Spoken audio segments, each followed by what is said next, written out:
Okay.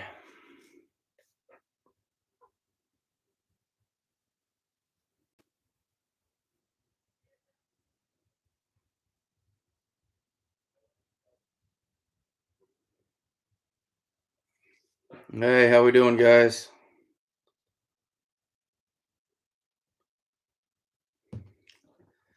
Aiden, how we doing? Anthony, good evening, man. Been posting a lot of stuff here recently.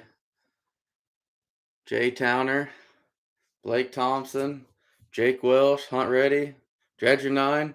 How we doing, fellas?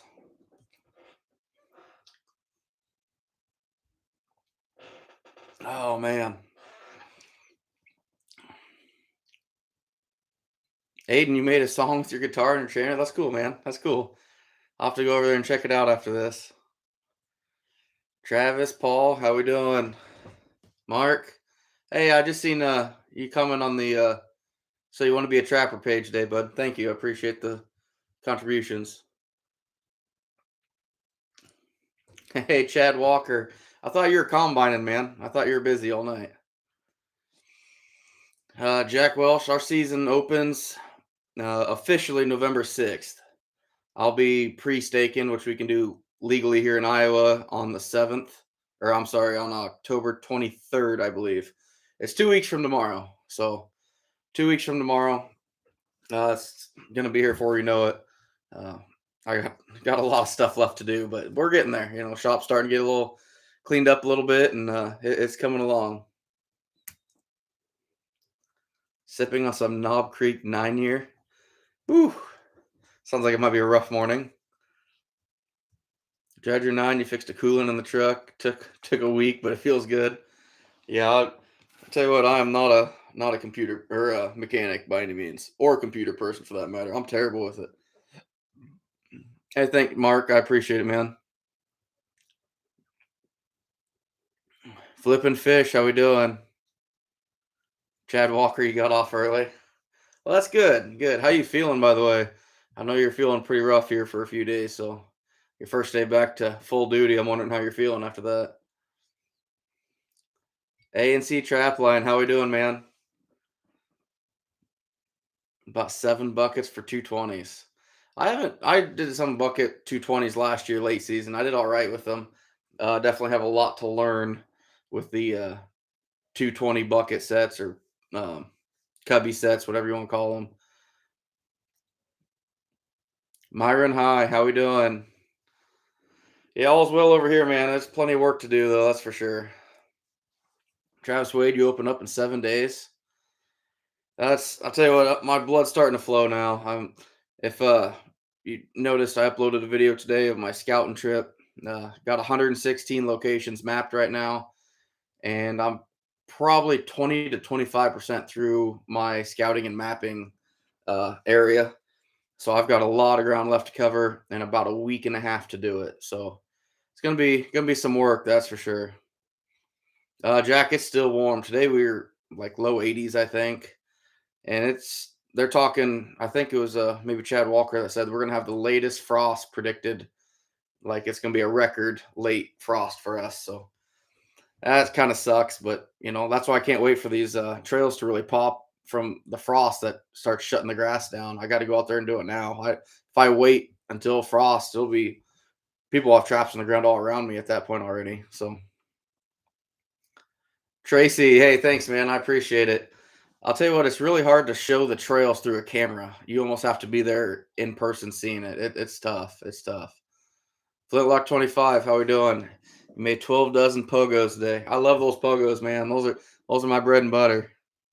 Trapper Bob just finished flushing a skunk. How do you smell? Seems like no matter what, every time I catch one, even if I don't think it sprays, my wife knows about it every time.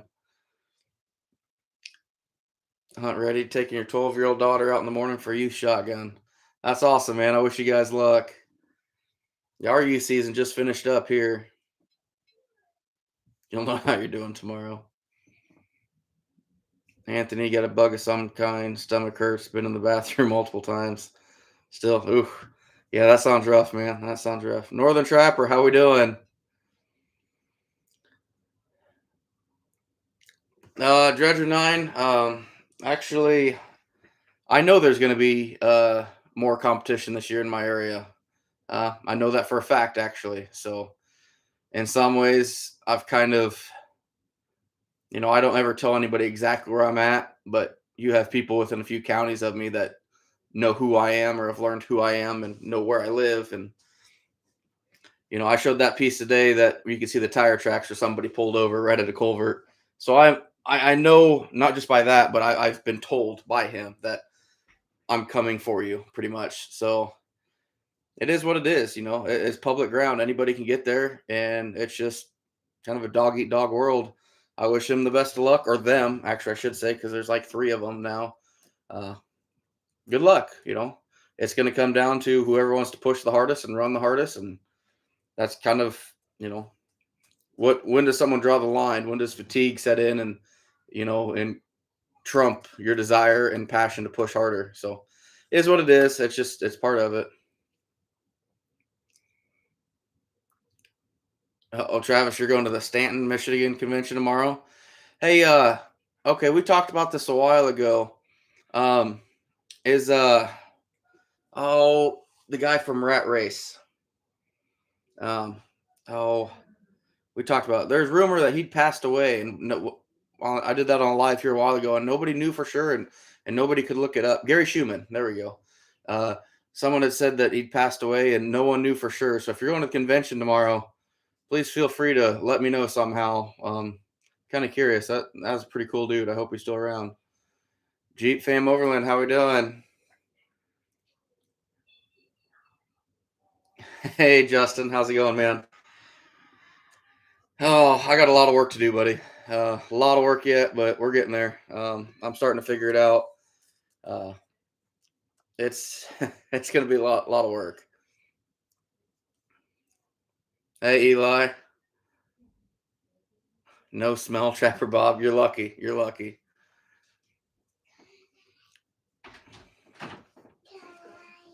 Good night, baby. Love you. Good night. Good night, baby. Love you. They're just getting her to bed. She's supposed to be in bed about an hour ago. She's been ornery and crabby and everything else. Hey Casey, how we doing?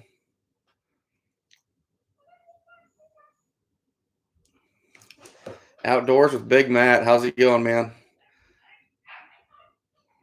Yeah, Justin, that's exactly what I look at it. As long as nothing my stuff comes up missing, it's all part of the game. It's part of it. You just gotta keep pushing. Hooked 87, what's up?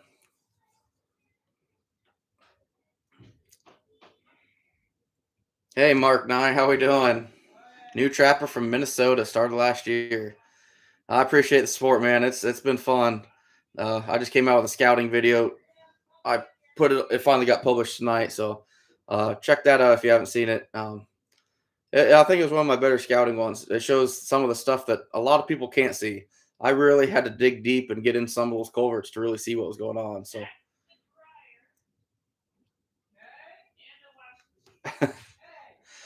but yeah, northern trapper. It is what it is. It's all public. As my line expands, I'm going to move into other people's areas too. So as long as it's not well, I'm hoping it's not a grudge thing, but I got a feeling at least one of them it probably is. But just go out and trap. And if I run into other people and other people run into me, it's part of it. Just be respectful and move on. That's all we can do. Chad Mahler, $2 coon got you pumped. Yeah, me too, buddy. I'd be a lot better off probably just going to work at the end of the day, work an extra day or so. Yeah, Judith and Dan, it's so hard. Like when I watch the footage just to edit out what I need to, like it looks nothing like what it actually does on the camera. Like what I'm seeing and what the camera's filming is almost two different things. And it drives me crazy. But that's why I try to get in there as deep as I can and really show you what I'm seeing. And it just doesn't do it justice. It's tough. It's difficult, but it is what it is. Just started put some iron out and started going through everything this weekend. Eli, my wife would tell you I'm the king of procrastination. Although not this year. I already got her Christmas present, which is like a solid 2.5 months early for me. Normally, I'm that guy that's like Walmart Christmas Eve about 7 o'clock. There's like 100 guys in there, and I'm one of them almost every time. Oh, good, Mark. Good. Oh, yep. Northern Trapper. It's just gonna make you push harder. That's all it is. Yeah, Flint Lock 25. That bridge, it's crazy how different that was. Last year it was almost the banks came out and dropped straight off, and then you had the creek bed there. And now it's nothing. I mean, it's so like angled hill. I mean, it's gonna make it easier for me to set on, but lack of water down here is terrible. It is terrible. Yeah, I'm gonna be setting it for sure. Um, Something that's kind of cool today too. As you guys know, I've started that "So You Want to Be a Trapper" YouTube series, as well as the "So You Want to Be a Trapper" Facebook group. Um, I was pretty excited about both. I went up to Funky's today and met with Alan Sayre, the owner of Funky's. Just a great family. I talk about them a lot because they are great people. But we got together and he threw a Iowa Trapper Raccoon Special package together. For anybody that follows me that's never caught anything, has no idea about trapping, he just threw a little package together with three Duke dog proofs, three Duke 1.5s, a half dozen washer top rebar steaks, and I think he threw some dog food or dog proof bait in there too. Just made a bundle deal that literally has everything you need to trap a raccoon. So for those people that have never ever done it before, and you don't want to go out and spend 200-300 bucks trying to figure out what you need, it's all set up through Alan up there at Funky's. It was pretty fun, you know. Alan's one of those guys. I went up there to pick up a few last minute things, and I think we shot the shit for about 3 hours, just talking trapping. You know, he's a trapper himself, and honestly, I didn't realize how much of a trapper he was until we started talking today. I think if he had time to trap more than just a week or two out of season, I think his numbers would be well past mine. I mean, them boys get after it. It's pretty impressive, and just his wife came into the shop, came over, gave me a hug, asked how the family was. They're such amazing people, and that's why I got to support them. You know, they've done so much for the trapping community. Uh, at the kids' cave, he gave away 214 dog-proof traps to kids. That's a lot of money out of his pocket just to give away. So pretty cool. I was pretty humbled to be there. They're really good people.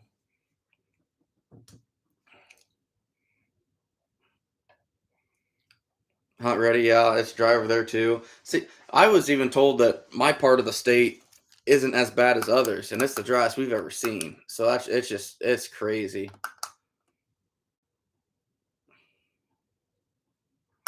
Yeah, Anthony, I don't know if he'd be able to or not.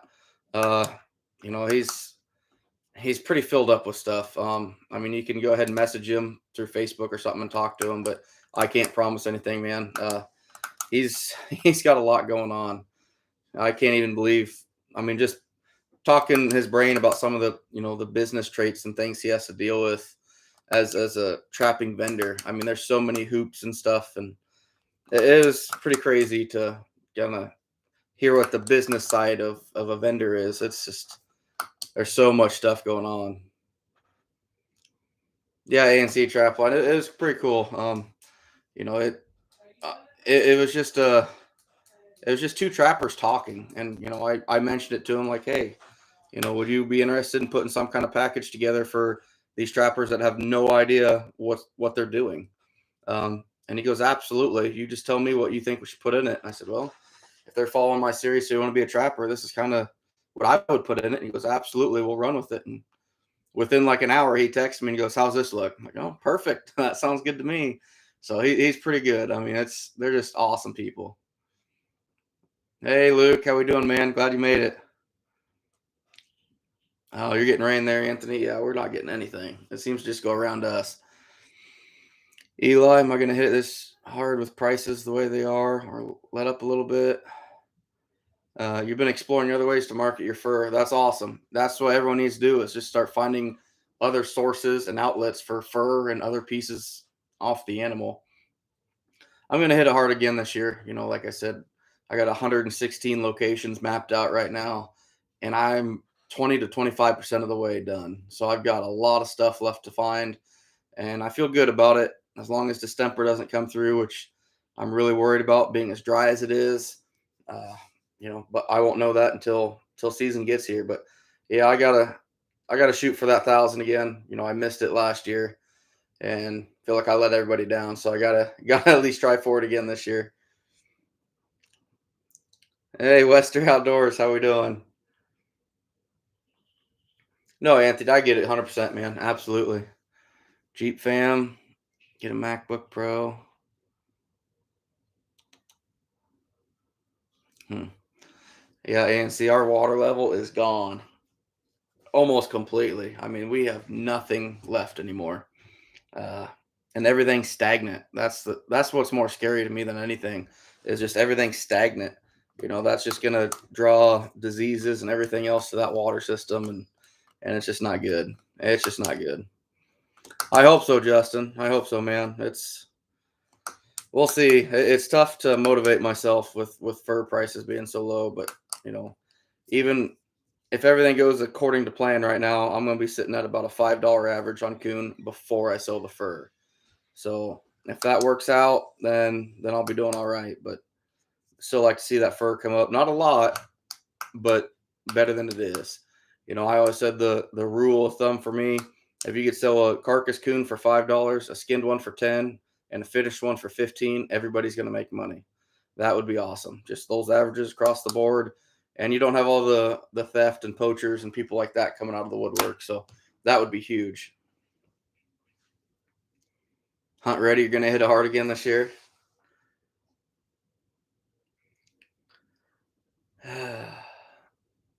Forget fur prices. He who kills the most wins. Yeah, I wouldn't even make probably the top 20 in Iowa with that. I almost guarantee you. Yeah, Luke.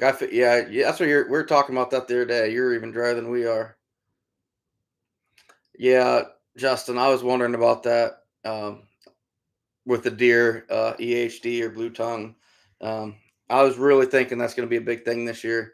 But one of my buddies that's really big into deer hunting told me you're actually better off if it stays dry versus if you get a good rain and it floods the creeks up a little bit and then dries out again. It's those moist banks where those mosquitoes that carry that disease um, like to breed on. So as long as the water stays low and those banks never get moist, then you're all right. So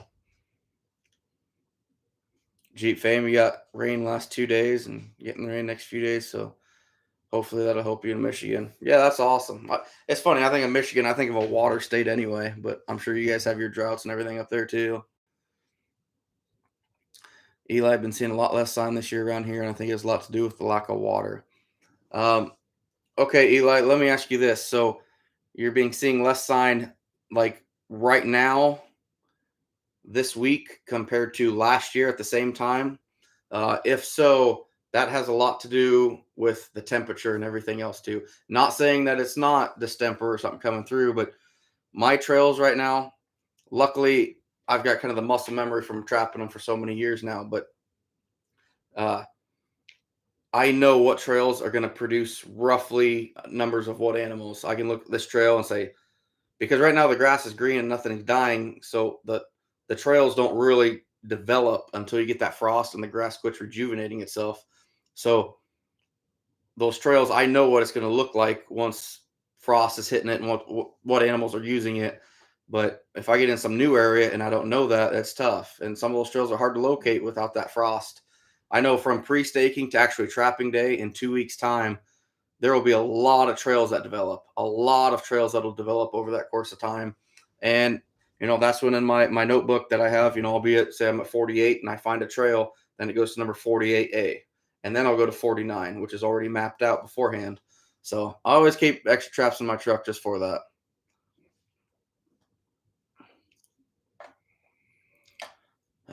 You're working on a meat grinder from 1918 to grind meat for bait. There you go. That'd be awesome. Travis, you got lots of water up there. Hey, Trapper Jay, how we doing? Hope everything worked out today, bud.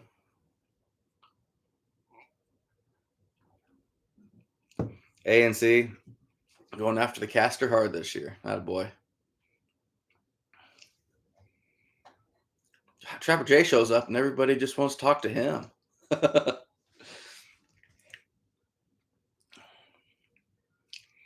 Oh shoot! It's been a long day, fellas. I spent a lot of time up there with Funkies.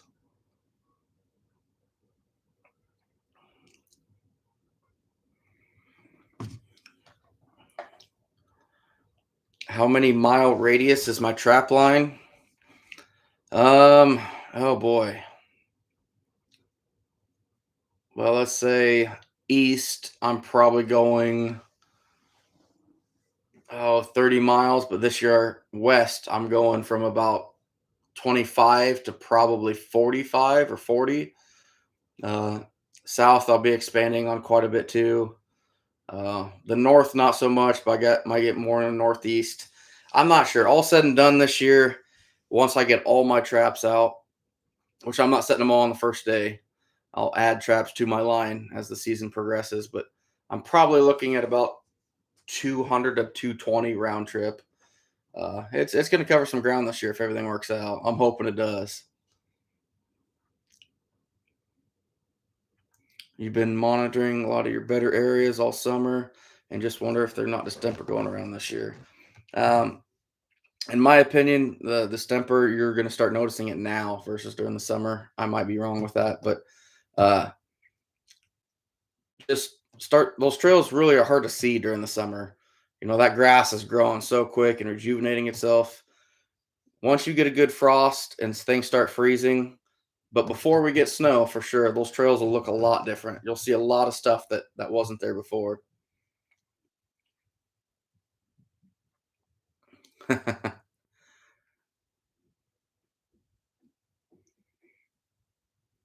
Oh,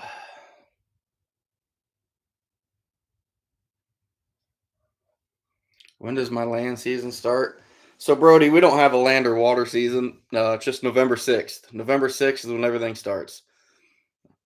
Water, land, all species. That's when it starts here for us. Wester Outdoors, you got 10 canine spots mapped out this year. Awesome, man. Yeah, some of those.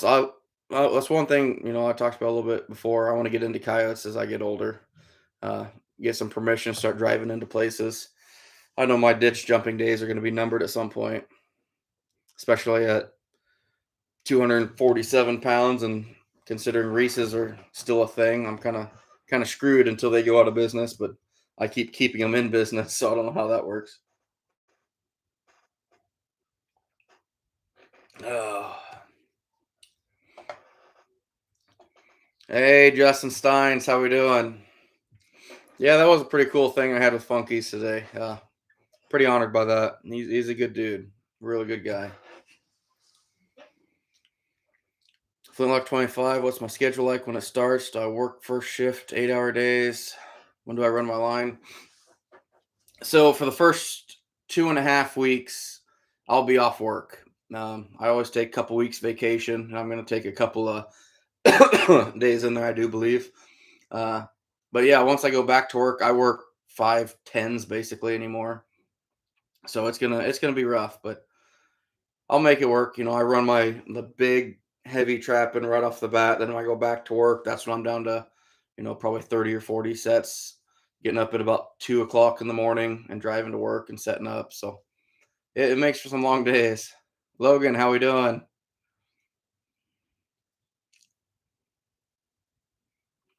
Yeah, Wester Outdoors. Yeah, I get it. I get it. No, Justin, everything opens for the 19th for you. Yeah, Eli, a lot of people don't like coyotes. That's a good way to get your foot in the door. Uh, go out there and get permission, especially if you're going in, on private property.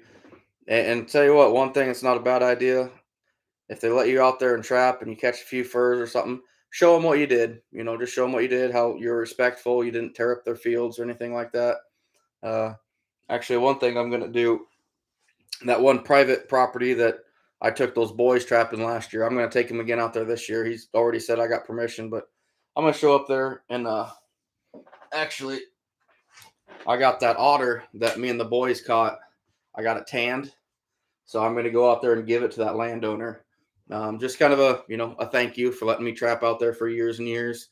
Um, really nice family, and you know, and it mean a lot to him, I think. So, and that kind of keeps my foot in the door for years to come. So, it's something that it's you always got to think, be respectful, and you'll keep your permission.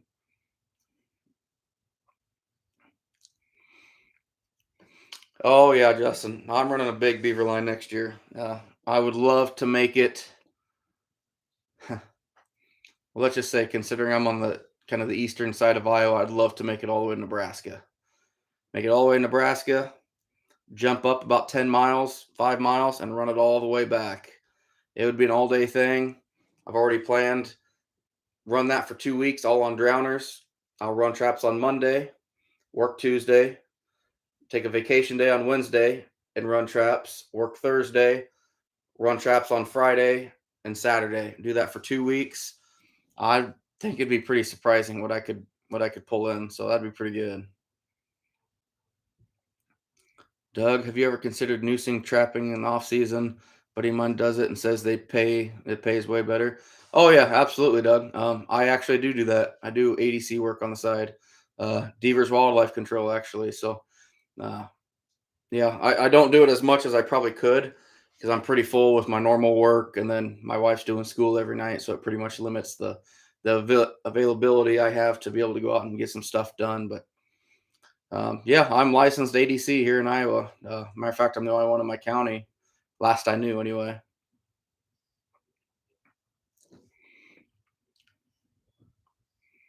I scored almost 1,500 acres because I'm going to trap beaver for him. Plus, he's paying me a bounty for each beaver. Yep, that's awesome, Hunt Ready. Absolutely, man. That makes all the difference in the world. You show these landowners respect or help them out in any way. Most of the time, I scratch your back, you scratch mine. It's just kind of how it works. Sometimes it's not always how it works, but you learn your lessons for sure. Better be selling castor for that haul. Yeah, Justin, I'm coming for you, man. Tell you what, I'll skip your area for another skinning machine. How about that? I could probably use another one. So no, but hey, I am going to be getting a coyote here, actually potentially this weekend. Um, that I'm going to skin on that roller style, um, that roller base to kind of take a video of it and put on Facebook and just show everybody how that roller works. I mean that roller, I've never seen a skinning machine that can skin coyotes that well, and that sucker works pretty well. So I'm going to get that filmed, get it put on your page so you can get to work and quit slacking and start making some more machines. I mean, heck, all day today you Snapchat me how you're just sitting in your truck not doing a damn thing. So now you can actually get to work. Kansas Trapper, how we doing? You'll be looking for me on the 23rd. Yeah, it's. I'll tell you what. Filming this little 116 locations I got, which I won't lie, probably 2/3 of them I'm still able to map out of the front seat of my truck. Only about a third of them to actually get out and look for a trail. Man, I was huffing and puffing. I can only imagine what the 23rd, the 24th, and 25th, those 3 days, that's gonna kick my ass. I know it is. That's gonna be a lot of work, but it's gonna be worth it. It's gonna be really rewarding. Get all that equipment out, makes opening day a breeze. Uh, that's the only way. Pre-staking, everyone's like, "Oh, you're trying to mark your territory, mark this or that." No, it's just a way I can get my equipment out because it's gonna take me a solid. I'll bet it's gonna take me 6 days of solid pre-staking to get everything set out. Just because you run into issues with anchoring with rocks and you have to move stuff. Then opening day, all I have to do is go there and just boom, boom, boom, boom, set and move. And that's how I'm able to get out. This year's probably going to be 350 to 400 on opening day. So it's so much more convenient come actual trapping time, and that's what you got to do is get everything as ready as you possibly can, and so opening day is just smooth as can be.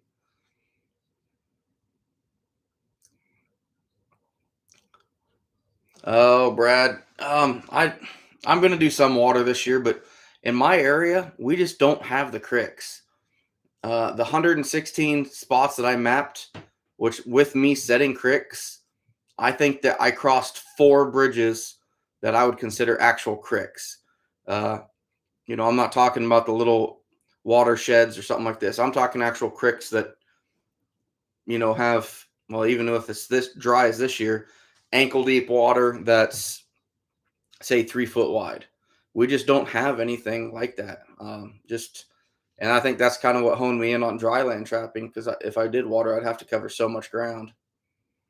Hey, Eric, how we doing? Yeah, Justin. No, I'll be all right. I got my main guy that skins like crazy for me. I couldn't do this without him. That's for sure. I mean, he's a goer. He'll start at 8 o'clock in the morning, and he stays here for that first like 3 or 4 days when the fur's really coming in. I remember last year I went outside. I don't know what I was doing. I went out to check on him. It was like 11:30 at night. He's out there just skinning away. I mean, he'd been at it for 14 hours already, just working away. I couldn't do it without him for sure, especially that first week. I mean, it's huge. It is huge.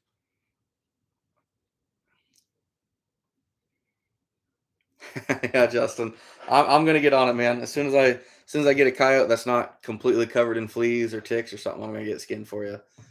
Just show people how good that roller base works. That's called your job. What's my coyote goal this season? I guess I really don't have one. Wester Outdoors. I'm not a coyote guy, but I'll trap them in every opportunity I can. If I set,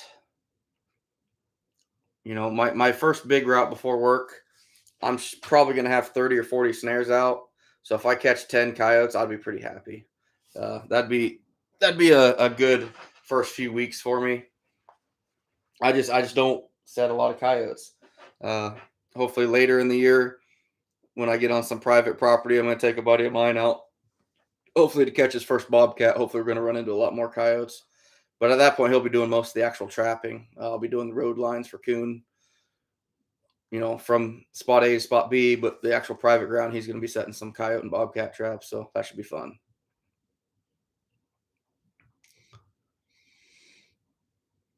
Oh, hunt ready. I'll tell you what, man. I will never skin a raccoon by hand again, period. When my skinning machine, my original one, went out long before Justin took over the system, uh, I skinned like probably 2,500 coon on this thing, and my winch went out. I blew the fuse in my winch, and of course, it was a China-made thing that you could only get overseas, and that was opening day on like coon 8 or something like that. I set my dad on an emergency trip up to Harbor Freight to grab a new winch. I thought I'll get 10, 15 coon skinned, in the hour and a half that it'll take him to get, well, about 2 hours round trip probably. I'll get a bunch of coonskin. I did like three and had like 8 beers. It was just, nope, not for me.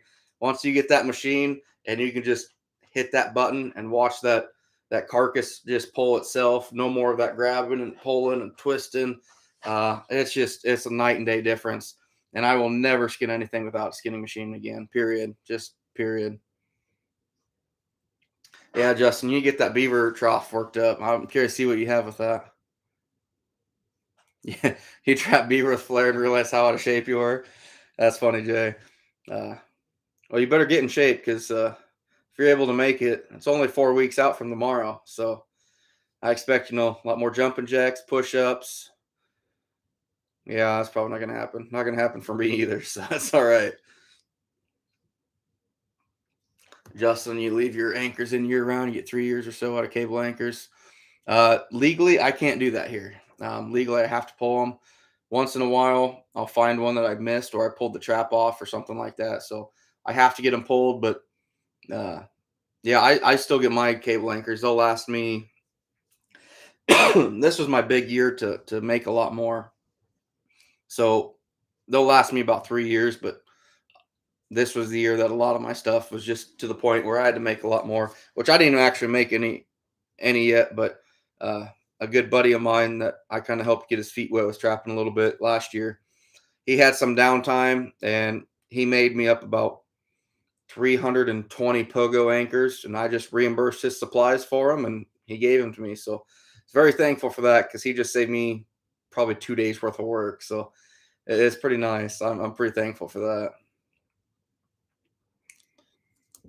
You walked upstairs and realized you're out of shape. I get it. Trust me, I get it. Hey, Brian. Yeah, absolutely. How we doing, bud? Briar Fits. How we doing, man? I remember seeing you. Yeah, I'm looking forward to seeing what you do, bud. Yeah, you're gonna have to reach out and let me know how you go. Yeah, hunt ready. I get that. Yeah, that makes it a lot easier. A warm coon is a lot easier to skin than a cold one, for sure. For sure. Brad, when I pre-stake, do you drive the pogo and leave the trap, or do you leave the pogo and put the trap on later with a quick link? Um, no, I don't actually. Oh, I must have taken it back out to the shop. Um, I put the trap and everything on it at once. When I pre-stake, the trap's right there. Matter of fact, I'll stake that DP right in the middle of the trail, like I would if I was actually setting it. Uh, but I use that large loop on the top of my anchor. So then I'll compress that loop, stick it through the swivel of the trap, and then the swivel goes down, that loop opens back up, and I'll take that trap and put back through it and pull it up, and it kind of half hitches the trap onto it. Works phenomenal. Generally, I'm doing that as soon as I hop out of the truck. I'll grab two anchors, two DPs, or whatever it is I'm using, and as I'm running down into the ditch, get them all anchored up, and it works out really slick, really slick.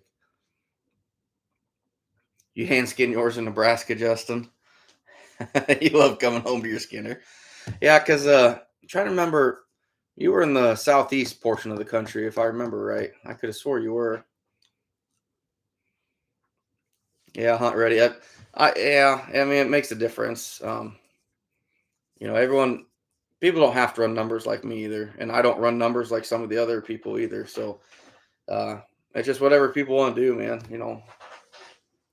I had that one kid. He's telling me about how last year his biggest day was 4 coon. He was static about it, just bragging it up. I'm like, that's awesome, man. Go for it. That's great. And he said how he's going to break it this year. He wants to have a 10 coon day. And it's like, I hope you get it, man. But if you don't, you know, just put in the effort and learn how to do it for next year. Always learn and always improve for whatever you're doing.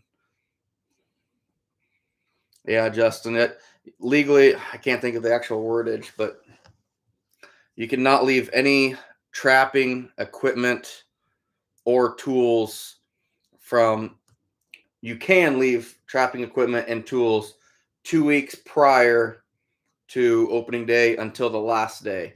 But that is just on public ground. Private ground, I could go put traps on now, and then I just couldn't set them until November 6th. So it is a little different for me with the right of ways and stuff. LDT, how we doing? Yeah, that's what I just said here, Justin. You can pre-stake them 2 weeks in advance on public ground. So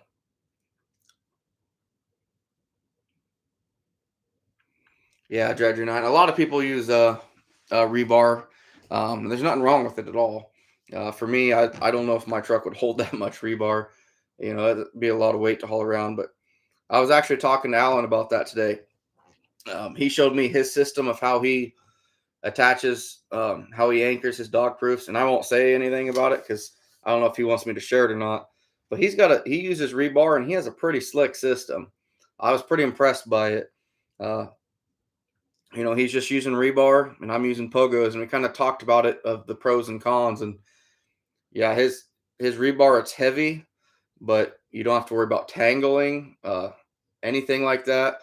My stuff's a lot lighter. I can haul a lot more of it, but I do have pogos that'll tangle if you're not careful. So everyone has their own thing, and just stick with it. Don't change what you're doing because of somebody else. If you have a system that works for you, do not change it. Just stick with it. It seems like there's so many people that are getting caught up in the new. This is you have to be like this, or the new fad of these traps are the best trap out there. Here's uh, situation kind of like that. They came out with the new Alpha. I know nothing about that trap. It looks awesome.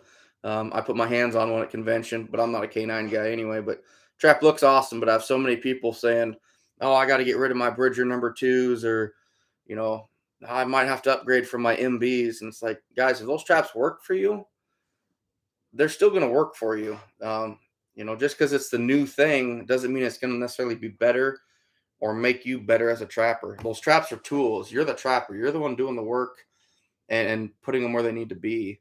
Uh, and I'm not slamming the Alpha at all because it does look awesome. It's going to be a great trap. But so many people think, oh, you have to have the next up and coming thing, and it's just not like that.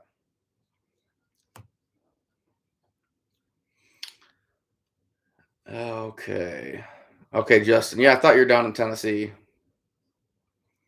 Anthony, nope. I use no lure at all whatsoever. Cooper and Veronica, wondering, expect. Um, so the next one I'm probably gonna do in the So You Want to Be a Trapper series is gonna be uh, probably actually out doing some scouting on some crick systems, showing them what a raccoon track looks like because some people have no idea what it looks like. So I'm gonna kind of take it slow a little bit, teach them what to look for, where the sign is.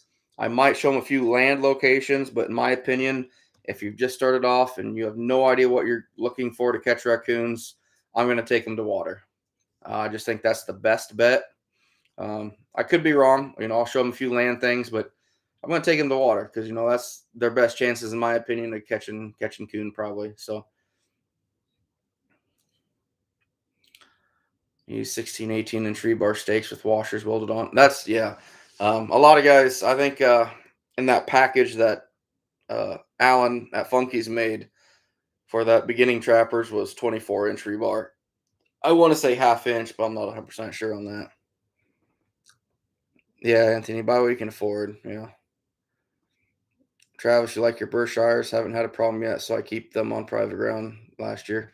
Absolutely, man. Stick with them. Nothing wrong with Berkshires. The only reason I love my Pogos just because they're cheap and effective. And it's kind of the first anchoring system, the first disposable anchoring cable system that I went to, and I loved it. Would I, if I had gone to Berkshires or Duckbills or something first and loved them, probably would have stuck with them. It's just what worked for me. Yeah, exactly, Justin. That's So many people get caught up in that. You have to get the new up and coming thing, and it's not realistic. Flint 25. If I ever had a pogo washer not fit my driver, you have that happen sometimes, so I widen the slot on my driver. I have not. I kind of wonder where you got that driver. Um, so there's an actual guy, his nickname's Pogo, that made this system. Uh, he's over on the western side of the state, but he designed these things, and it's pretty awesome. But there's been a lot of people I shouldn't say a lot, but a few people trying to duplicate them and stuff like that. Uh, and maybe that's one of the ones you got, but I do have washers that are tight fitting in there, and that's generally when I get like sand or dirt worked up in there. And if that's the case, I just force it into the ground. Even if that J hook isn't all the way at the bottom of the slot, even if it's up here, barely in or not even in at all, I'll just center that washer on the driver, just force it down in, and it still works. So just something to think about. Let me know where you got it from.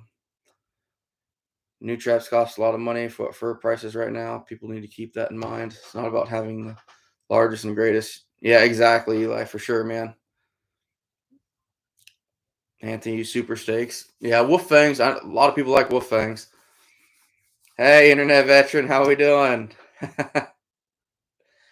Oh, I hadn't seen you on here yet. How we doing? Thanks for the super chat, man. I appreciate it. Oh, yeah, Justin. The alpha looks nice. We got 3 dozen Duke twos for 1 dozen alpha. Didn't I think you got the alpha, or you moved them for somebody at the convention, wasn't it? Because you had them right there at your booth when I was sitting with you. I'm pretty sure it was you. So You would go broke personally if you tried to upgrade my whole line. Yeah. No, I get that. I went up to Allen's today to pick up a new skinning apron and a couple other small things, and boy, the amount of stuff I came back with was just oh man. I ended up getting 5 more dozen Duke dog proofs and some more TS-85s, and I just I couldn't say no, you know. I mean, he's always been the fairest prices around anyway, and then just bullshitting with them, and I start it, you know, a trapper inside a trap, like a trapping convention or a trapping vendor's place. It's like kid in a candy store. You can't just grab one small thing and leave. You're screwed. You have to buy a lot more. Your daughter and you might have stalked me a bit. 30 minutes west of us. Hopefully see you on a small trap line this year. Okay, Brad. I appreciate you not mentioning where you think I am on here, but yeah, feel free to message me on Facebook, Iowa Trapper. Maybe we can talk.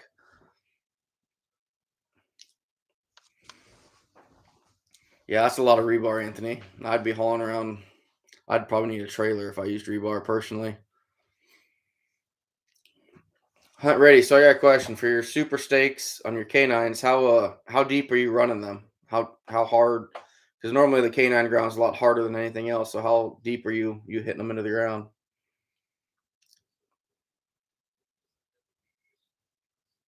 LDT, two best traps and bait for coon.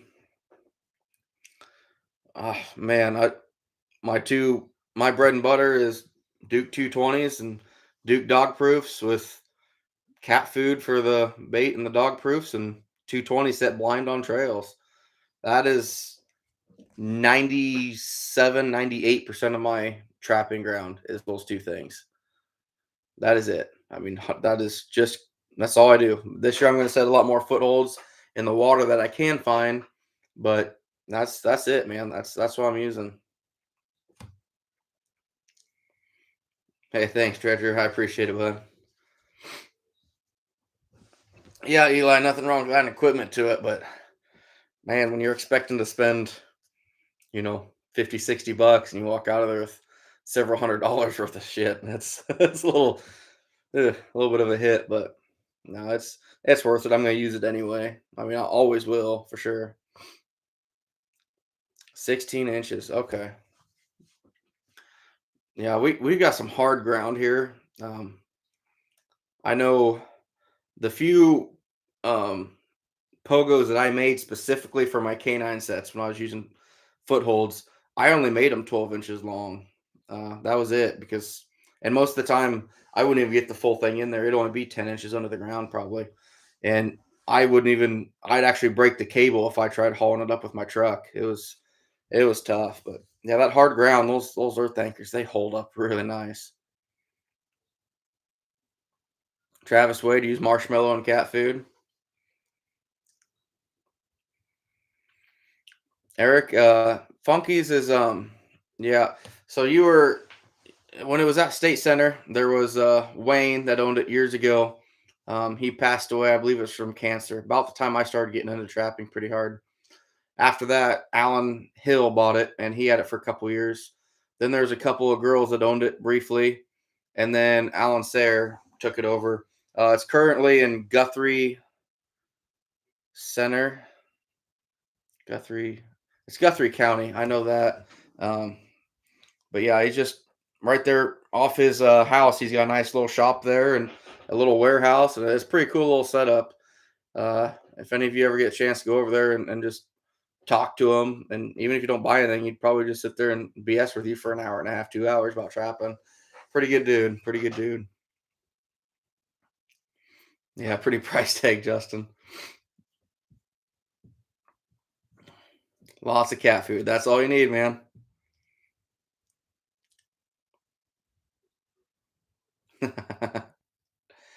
Oh, I get it, Anthony. Michael, 18 and third shankers.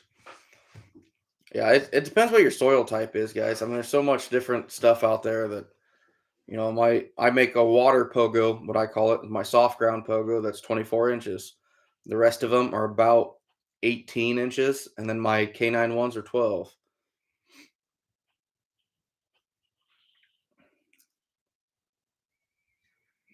Yeah, you're probably right, Eli. I should have known better.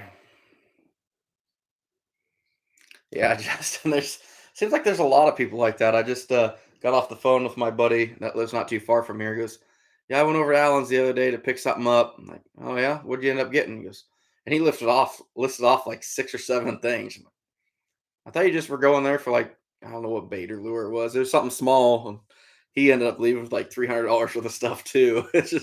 It's crazy. Yeah, I get it, hunt ready. I don't blame you a bit. Oh, Trapper J, you're back. So you left me, is what you're saying.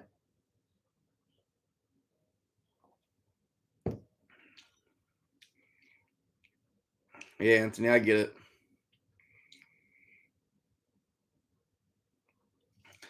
Anthony Bockham, you got a coyote last year. Was that your first one then?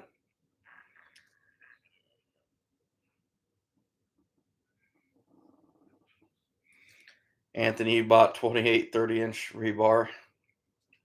Yeah, I mean, for someone that's beginning though, you know, rebar, in my opinion, is the way to go. When I talked about Alan about making up that beginning trappers package, I said just throw 6 rebar stakes in there. If someone's not the reason he made that kit, or I even talked to him about that, even the reason I started the So You Want to Be a Trapper page to get people to understand it, and if they're interested in it, now they can go to Alan. I think it's like 70 or $75 for everything you need to trap raccoon. And if you don't like it, then you know what? You're only out $75. But instead of other, if you're just sitting there trying to mix and match and figure out what you need, you can spend $200 pretty easy. And then if you determined you didn't like it, man, you're gonna spend some money. So it's pretty cool. He threw that kit together, and hopefully get some more kids involved with it, and even some adults that we can get sent his way, and he can move some stuff to some people that even if they don't like trapping, maybe they learn what it's about, and that's what we need. Even if someone doesn't, all these people we need to educate, they don't have to be trappers themselves, but understand the importance of it, and that's a huge thing. I mean, that's a huge thing.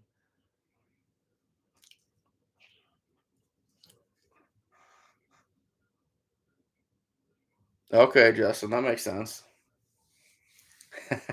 Trapper J.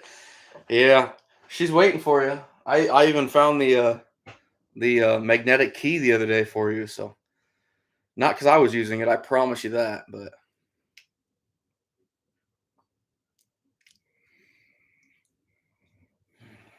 no, Justin. I don't think I'm gonna need that many more rods. I've got quite a few now. I'm not quite sure what I got. I've taken inventory, but I don't think I'm gonna need any more. Uh, Sounds like you're gonna have a few skinning machines to be making anyway.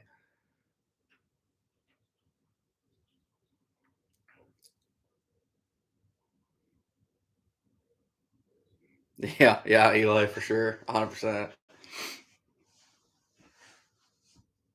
When I run that beer line to your ear, you'll meet with beer. See, here's the problem when beer mixes with anything productive, it stops. Anything productive I've ever done stops when any type of alcohol gets out. It's yeah, I've learned my lesson with that for sure. Yeah, Eric Wayne was a good guy. Um, so when Wayne owned Funkies, that was when I first started really getting hard into trapping many years ago. I shouldn't say many years ago, but it was years ago. Uh, One of the boxes of traps I bought from him, like the year after he passed away, and Alan Hill had bought it. One of the boxes had his shipping label, Wayne Funky, with the address and everything on that. I cut that label out and I put it on my workbench out in the shop. Just kind of a nostalgia for him. I mean, he's a good guy. Always, he helped me out. I went there. That was the first trapping place I'd ever gone to, and he was more than happy to help me out with anything I needed. He was a really, really good dude. Yeah, Dredger 9. I don't know what moderation is. I tend to kind of go big with whatever I'm doing and generally get myself in trouble.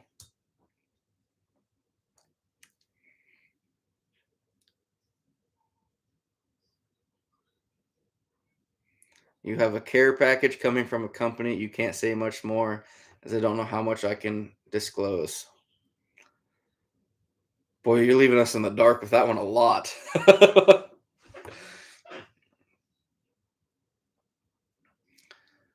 Plasma jet.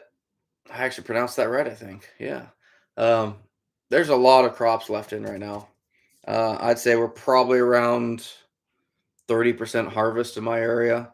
But I expect that to be fully 95 to 100% by the time season gets here, especially with no rain. It's gonna be pretty dry year yet, even looking in the forecast. So, hey John, how we doing?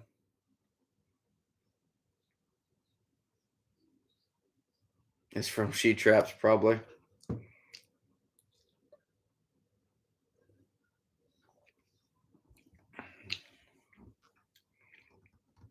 It's a thank you from the support type thing. I really just want to ask you what it is. I can't help myself. Ah, It's like when I come home and my wife's like, "I got your Christmas present," but I'm not gonna tell you what it is. Yes, you will. Oh shoot. Yeah, Jeep fam. You got 80% of your crops then. Yeah, it's perfect opportunity for them to get crops out right now. It's just, I mean, it just hit all at once and they're going like hell, but it takes them some time. Yeah, Anthony, that was my guess too. Eli just drinking my normal rum and Pepsi, kind of my go-to for these things. So,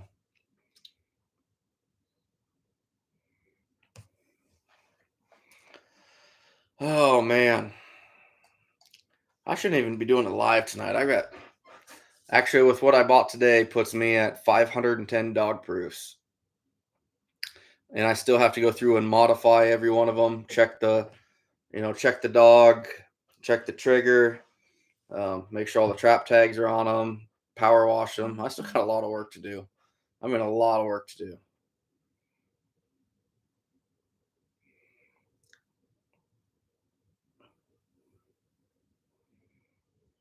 Okay, where we at?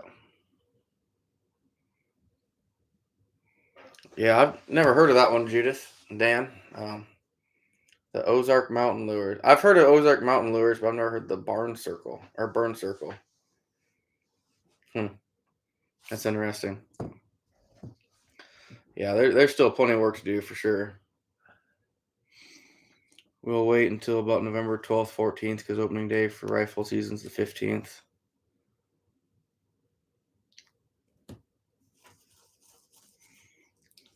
Hey, internet veteran. Hey, thanks, man. I appreciate it. See, Trapper J, I can't multitask. I can't do that. And if I'm working, I, if I was trying to do that before you know it, nobody would be on here because I'd just be sitting here working on stuff the whole time. Like, oh yeah, oh I've been live for an hour and a half and haven't said a word. So, other than my live that I want to do finishing fur this year, I think that'd be a good one to do. Really looking forward to doing that.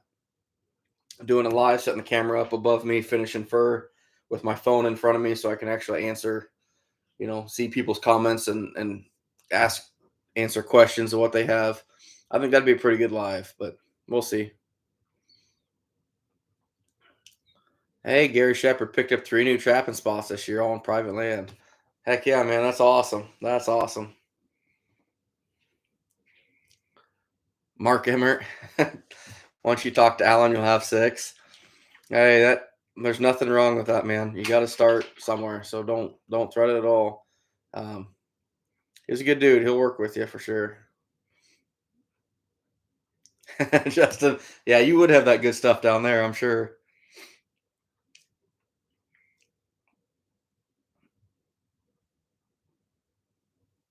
Yeah, no, you're doing fine, Anthony.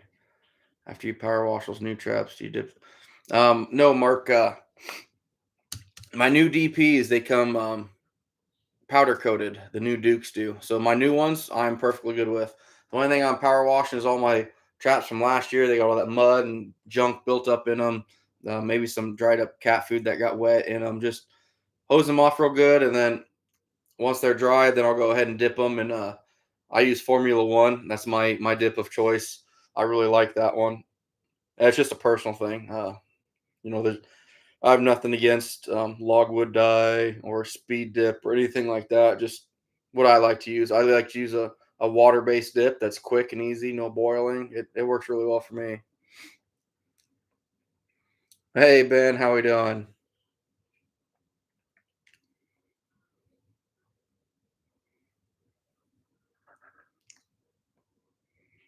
Hunt ready? And Anthony can't go live yet. Yeah, it took me a while to get set up to do live. I tried it a few times and it wouldn't let me. Every time I get the next step done, hey, I can go live. Nope, there's another step. Hey, I can go live. Nope, there's another step. It's kind of but I'm just computer terrible. I am. Even tonight, I had my wife set this up for me again, and it's like I don't know, 10th or 12th live I've done. So I'm just, computer smarts went out a long time ago for me.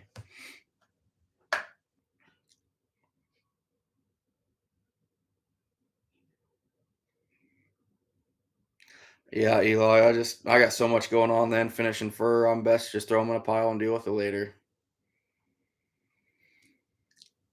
Tracy, how long do you dry caster before you put in the freezer? Um, your conditions are gonna vary on that a lot, as well as the person you're selling it to.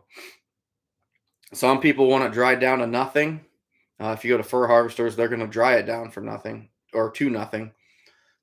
My guy, one of the main guys in the country that buys caster, I'll dry it room temperature for 5 to 7 days, throw it in the freezer. Then when I go to sell it, I'll pull it out of the freezer for about 14 hours, let it thaw, and it'll get that condensation on it, let that dry off, and it's ready to go. And then I ship it off to them. So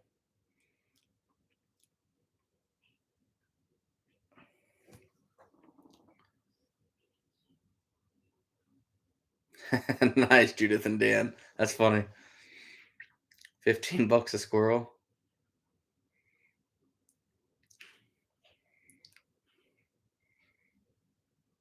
Hey, Anthony, nothing wrong with that. Internet veteran. Yeah, I'll dip my 220s in Formula One. Uh, I'll go ahead and take a file on the dog, the double notch dog that's on top. I'll go ahead and clean that out real good, um, and kind of clean up the on top of the jaw of where I put that trigger. I'll take that inch area and kind of clean it up a little bit.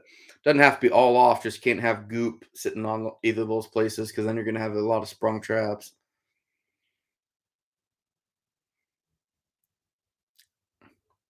All right, Justin. You take care of yourself, buddy, and I'll stay in touch with you, man.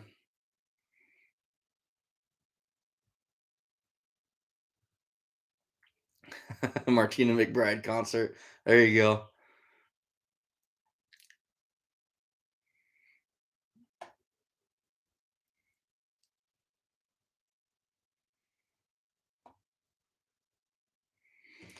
Yeah, Judith and Dan. What I do is if I have any animals with fleas that are bad, because occasionally I'll find a couple coon that are just terrible with fleas.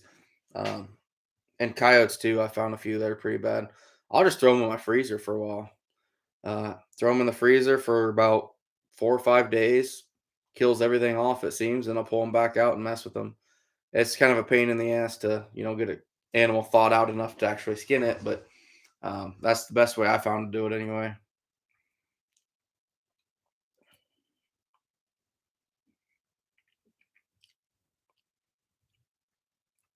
Why are you getting up on 220s, Trapper J? I'm curious. Plasma jet crabs.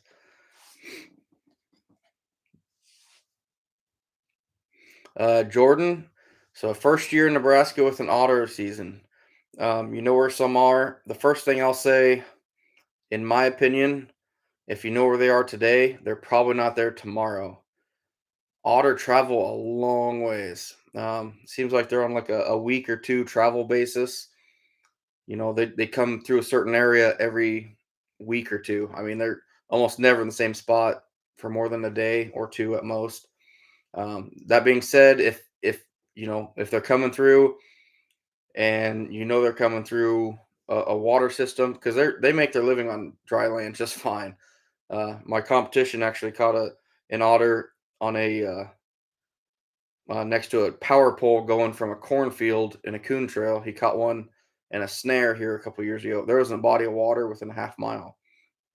But if I was you and they're going through the water, fish stick set would be my bread and butter. Uh, one and a half, or if you're targeting otter specifically, I'd raise it to a number two. Uh, and I wouldn't offset it. I would not do an offset trap if it was me for otter. I'd do a full jawed number two. But those fish sticks, I've done really well with them in the past. I know a lot of other people have done pretty decent too. That would be my go-to if it was me, man. I've heard buckets are pretty good for them, but I've never done it personally. Just something to consider. I'm curious, man. I hope you get it. That's awesome. I really want to see that. Yeah, Brody. It takes time, man. Coyotes are tough. Coyotes are tough. Yeah, Trapper J, like Trapper J said, if you've got two bodies of water close to each other, or even a beaver dam, if there's a beaver dam anywhere through, they're gonna catch them on that crossover. If it's a dam, generally on one side or the other, there's gonna be kind of a smoothed off spot where you can tell stuff sliding up and down. Uh, Killer otter spots. Um, if you have two bodies of water that are close to each other, say 100 yards apart, chances are there's gonna be a trail going from one side to the other. That's if there's otter around, they're gonna use it. I almost promise you. Um, we don't have a lot of stuff like that, Trapper J, so I didn't even think about that. So thanks for bringing that up.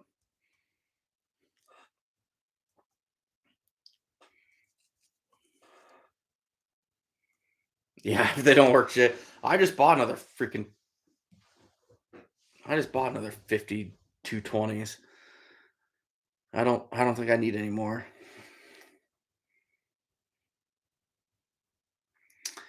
Yeah. So Dredger 9, that's one thing that I really worry about. Um what kind of DPs were you using? Because I'll catch a fair share of ditch tigers myself in pull only traps, but if you use push pull, there's nothing dog proof about it. All you have is a 1.5 trap basically with a cone over the top of it because anything that sticks its paw that's small enough to stick in there, you're gonna catch it. The Dukes or pull only really cut that down. I'm lucky enough to be at 7 or 8 a year. So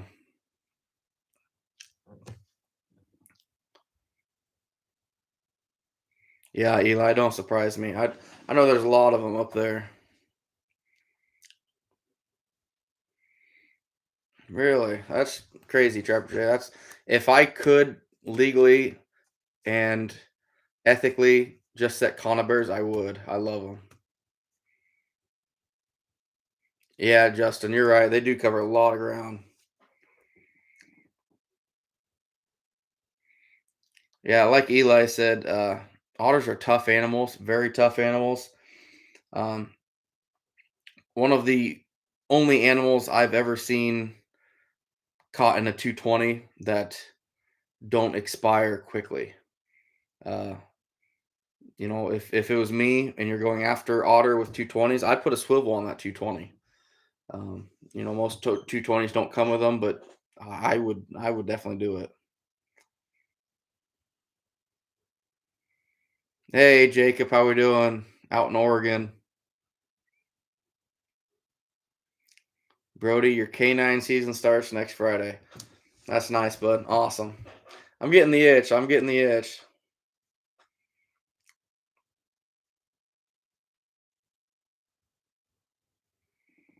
He caught one last year on a deer lease, caught him in the trench set with a duck, 200 yards from any water. Yeah, Justin, they travel a long ways. Everyone thinks otter and mink are water animals. And yeah, they are to an extent, but they will cover some ground. I mean, they do not need water. They could go probably a week without being in water themselves, no problem. A lot of people don't realize that about them. Dredger 9 actually, what a lot of it is, and this is my opinion. First off, some cats have the dexterity that humans do. Not all of them, but like 10% of cats have our dexterity. But what I think a lot of it is too, even if they don't, their claws, they're trying to retract their claws to get the bait, and those claws are coming up, even if they don't have, the dexterity, but those claws are angled so far in, they're catching it. Just my thoughts, but I could be wrong. You're gonna do 1,000 possum season. I need to keep track of how many I actually catch, Jay. It's got to be a lot.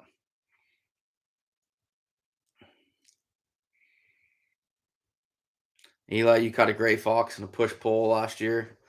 I'm up to 4 or 5 red fox in pull onlys now. So if I can catch red fox in pull onlys, I could definitely catch a gray fox in pull onlys if I can find them. That's gonna be the big thing.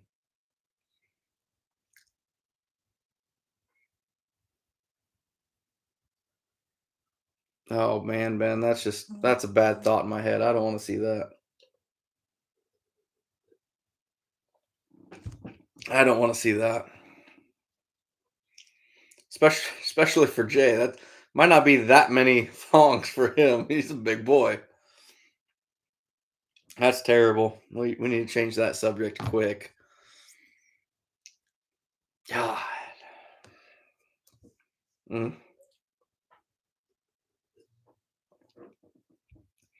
So, is there anybody other than me that's going out there and chasing coon this year? Or am I just the only one that lacks intelligence to go out there and hammer them?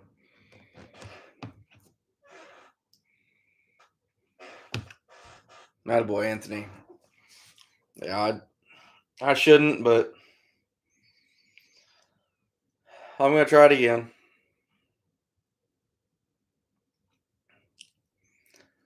Boy, I don't know about that, Justin. That I'll tell you what, I've caught a lot though. I don't know this for a fact, but I'll bet last year I was probably around 200 to 300 of them, uh, at least. That's a lot.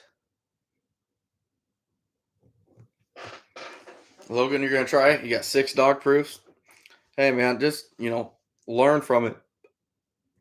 Talk to anybody you want. Message me on Iowa Trapper on Facebook. I'd be happy to help you out in any way I can.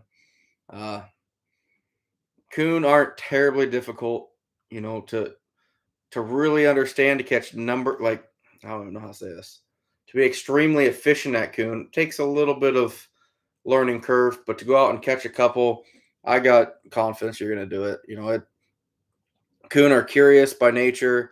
They're just it's a good thing to start on for sure. If that's your first animal, is go after coon. Coon or muskrats if you have them. Those are kind of the easy two. You're going to catch possums and a few skunks here and there too.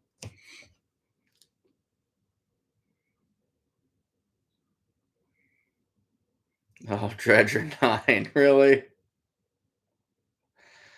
That song's gonna be stuck in my head now. If only I had my jeans that my wife just threw out, I'd rock them for you.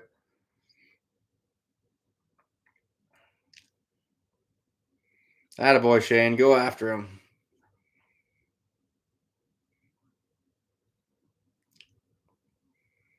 Oh yeah, Judith and Dan, I'm sure. Seems like that's one reason I go after those land coon for me anyway. They're so much bigger. Water seems to be size is a lot smaller, just on average. Not all the time, but your water animals.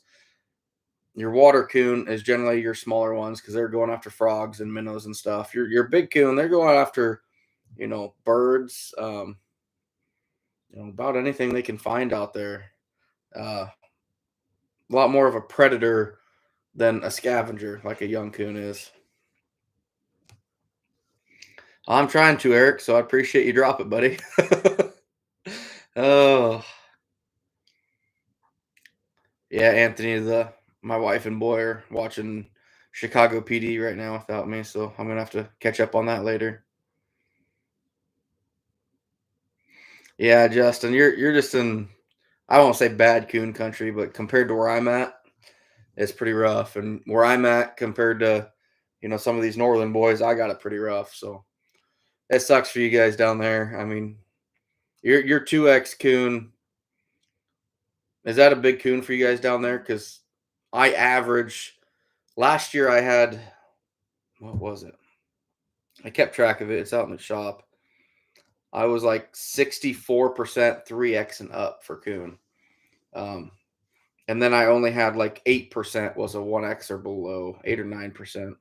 Everything else, that other, 25%, whatever, was right in that 2X range. So we have a pretty good coon here. Just not a northern heavy like you get up there in Minnesota and some of the Dakotas.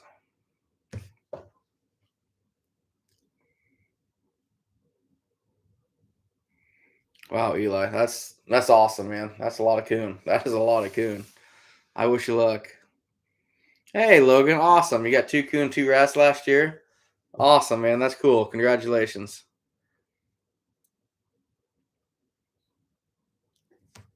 What did you catch the muskrats in? I'm kind of curious on that. GT Outdoors, you picked up a ton of 110s. That's one thing. That's probably the only trap that I don't have anything of. I don't think I own a single 110 anymore. Since Iowa made colony traps legal, that's all I do anymore if I'm going after muskrats. Which I should get some 110s or some 120s just so I can go out after some mink and stuff and some bottom edges and stuff like that. I really need to. Your coons are one XL. Yeah, that's tough. I mean that's really tough. That's about as big as they get. That's too bad, man. Hey, Plasma Jet. Hey, I appreciate it, man. I appreciate the super chat. I'm gonna try. It's been fun, but I'll tell you what, this is a lot of work. A lot more work than I anticipated.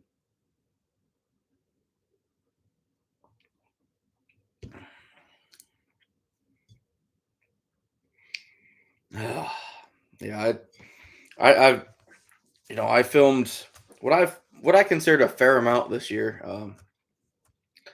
and just the filming aspect alone, it's a lot of work. And at the end of the day, coming home and trying to edit stuff and just make sure there's nothing that'll get you in trouble. Which I mean, pretty much everything you do gets you in trouble online anymore. But just trying to keep it clean and halfway PG as you can. Since I know I have a lot of kids following me, and which I appreciate, and that's kind of why I started this too. So, but it is a lot of work. But no, I appreciate the support. It's been fun. Anthony, are those my first catches on the wall? Um, yes and no. That's not my first cat. Not my first. Actually, none of those three are my first. Um, this wall over. Okay, hold on. The fox that you can see. That was my first fox. On this other wall, this was my first otter. This was my first badger. Nothing great, just a standard Iowa badger.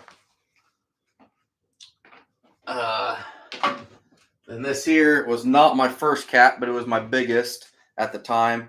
My second cat was right at 30 pounds. Not a pretty thing, but it was my first cat I was able to keep. Uh, the first cat I ever caught. I was so excited, got it tagged, planning on getting it tanned. And so it's been years ago. I mean, it's before I was married. I've been married for 6 years now. But my girlfriend at the time cleaned out my freezer and threw it away. Pretty heartbreaking. The only thing I got out of that thing is I still have a bobcat foot in my truck from it because I did keep one of the feet because I'd never seen that before. So I got one of them preserved in my truck and it rides with me all trapping season. Kind of my good luck charm, if you'd call it.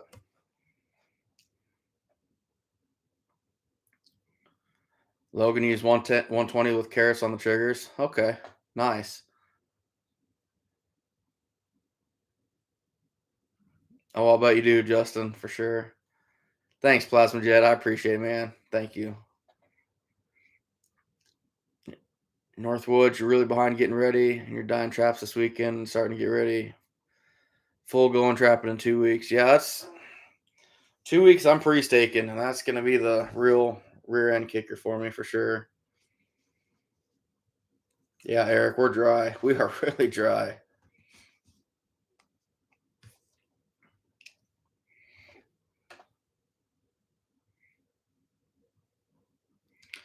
Eli, that won't be me, unfortunately. I'd love to go out to Nebraska or blah, blah, blah, South Dakota after rats if they'd ever opened it up to out of staters.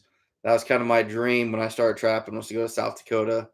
There's some Iowa boys years ago that made a kind of a not a video blog, but just a blog about their adventures going out there with just a truck and an enclosed trailer, and they had a cot in the trailer with freezers and a generator. They'd park it alongside of the highway, go set traps, come back, skin, throw in the freezer, sleep in the cot, really kind of roughing it. And it was, I think they had, it was thousands of rats. I want to say 6,000 no, 3,000 rats in 2 weeks or something like that. It was just crazy. It was crazy, but it was awesome. I'd love to do that one day. I think that'd be a blast. Yeah, Judith and Dan, what do you have you had luck with mink boxes? I personally have never done really good with them, but I've never given them a fair shake either. I've used them, but just a couple of them and gave it a week and nothing happened. So I haven't given them a really fair shake. Hunt ready, going after your first cat and first badger. That's cool, man. I wish you luck. Yeah, yeah, no kidding, Mike. Absolutely. Oh, cool, Shane. You got your first cat in Nebraska last year. That's awesome. Internet veteran. So you like the Belials? I don't think I've ever actually held a Belial. I've just pretty much stuck to my Dukes, and they've worked pretty good for me. I do know the Belials are a lot better trap, a lot stronger. Uh, One of the reasons, though, I would not want to run like a 220 Belial in the road ditches. In my opinion, they'd be too strong. If I were to accidentally catch something that don't want to, I feel like it's got a fair shot in a Duke to be, released versus a Belial. Just what I've heard through the grapevine and from what I've heard about the Belials. But yeah, if you're in some private ground, those will be some very efficient traps. All right, guys, I'll be right back. I got to step outside real quick.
Alrighty. All right, where we at?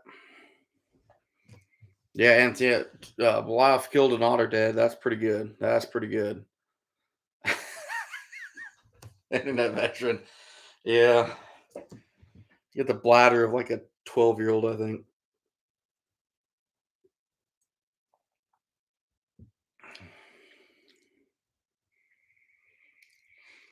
Do you not have a lot of bobcat up in Wisconsin, plasma jet? I'm curious on that.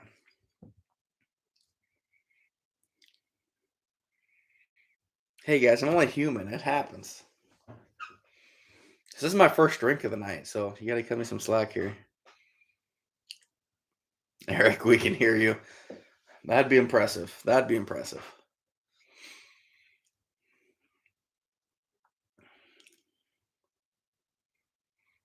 Hey, Jess, Fab. I appreciate it, man. No, I made these videos literally just to, it's for people that don't really know how to trap or what to look for when they're long lining.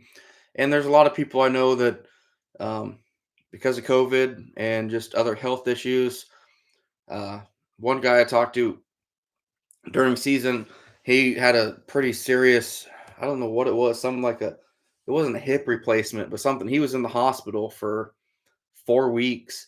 He never got to trap at all, but he got to watch my videos and kind of enjoy it through that. And that was awesome. That made me feel really good, especially, yeah, I put myself in situations like that to where if for some reason I couldn't trap, I would want to live through other people, see what they're doing. I wouldn't just want to shut myself off to it, "Oh, I don't want to see it." No, I want to see what everybody's doing, how everyone's doing. Be able to look outside and be like, it's raining. I wonder if everybody's struggling today. I wonder how everyone's doing. Just that kind of thing. So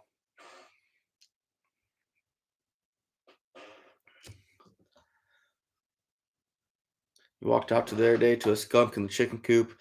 Didn't want to fire the 9 on my hip, so went in for the 22, and by the time I got back, it was gone. Well, I know why they call you Dredger 9, I guess. I I get it. I get it. Thanks, Anthony. I said it's not my first drink. Calm down. No, I we went out to eat tonight, and wife had some margaritas. It's kind of funny. If the wife starts drinking, she becomes like the best singer in the world, at least in her eyes. So I love her to death, but she had a few margaritas tonight, so I'm surprised she's even still awake. Eli, I don't own any no BS traps, but he does have a very, very good trap. I've handled all of them. Uh, I will say the DPs I'm not a huge fan of because I feel like the spring's a little weaker than some. But as far as his K9 Extremes and K9 Juniors and stuff like that, amazing traps. Very heavy, very solidly built. He's got a really good thing going. Hey, Hunt Ready. Good luck tomorrow, man. Take care, buddy. Thanks for stopping in. I appreciate it. They got to draw tags up in Wisconsin. I didn't know that.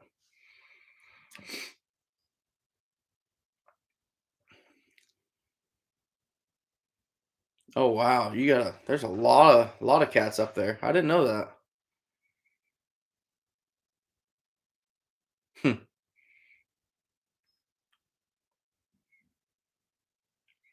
Hey, thanks, Tony. I appreciate that.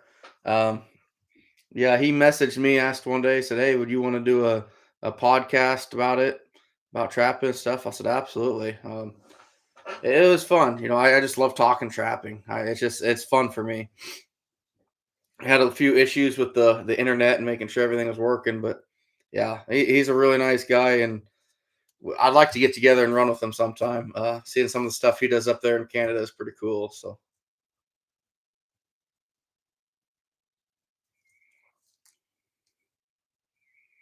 Eric, yeah. Do I still have hoodies left? Oh yeah, just get a hold of me on Iowa Trapper on Facebook, man. Let me know what you want, and we'll work something out for sure. That's kind of how you got your YouTube channel started as well. All my family's Nebraska. They still like to keep up with us here in Tennessee. Absolutely, man. That's cool, man. Me.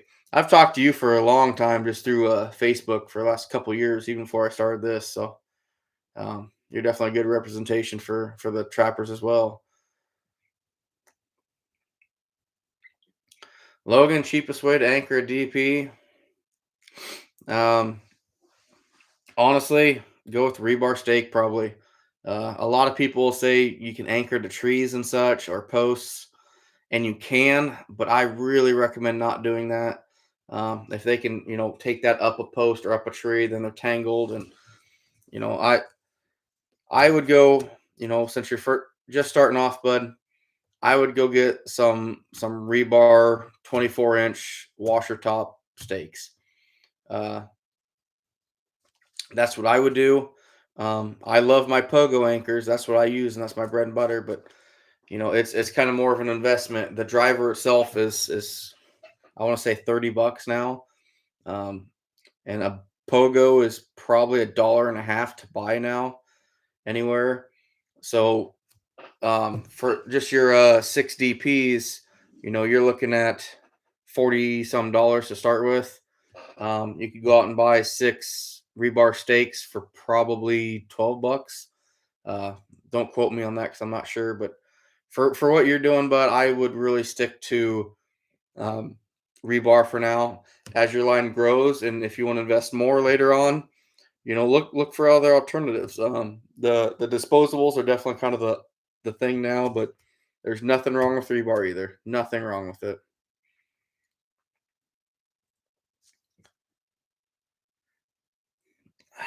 Well, Anthony, I can't say anything about the cat or canine, but I did have a raccoon come back to life. If I can point it out here, it's kind of hard to tell. Oh, it's on the side here. Boy, that doesn't look nearly as bad on camera. But that scar, I thought he was dead. Went to grab him by the scruff of the neck, came back, caught me right there. I threw my hand on it real quick, and I let off just a little bit from about no 12 inches away, and it hit me in the face. He clipped my artery, and we had to do an emergency uh, rush to the ER for that one a few years ago. That was scary. Matter of fact, my wife just found out about that one here not long ago, so that was kind of sketchy, but it's what it is. Yeah, it's you want to make sure they're dead though, bud. I promise you that.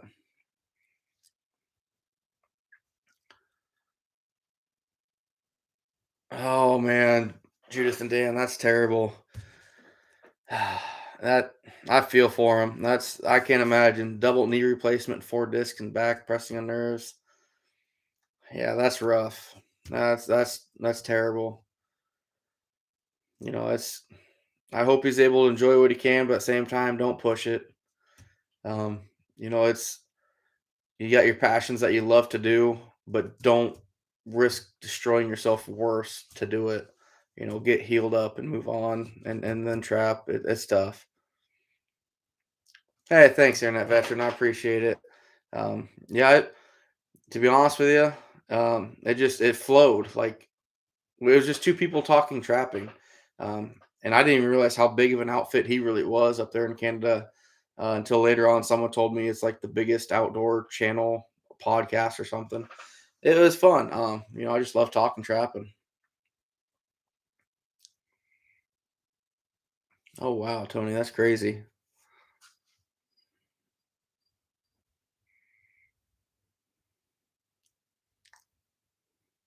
Yeah, Trapper J, Bass Pro probably has rebar. Hey, no problem, Justin. We've talked for a few years now, man. So I know you're a good rep for this business as well. Yeah, JS Fab. There's nothing wrong with 24-inch rebar posts.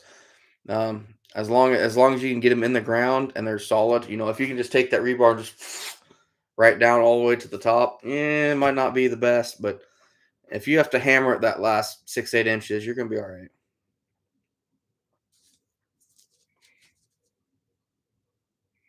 Yeah, Anthony, that's not good. Um, that's the problem when you anchor to trees. It can be bad. Not saying don't ever do it, but we all have lessons that we learn, and sometimes we learn the hard way.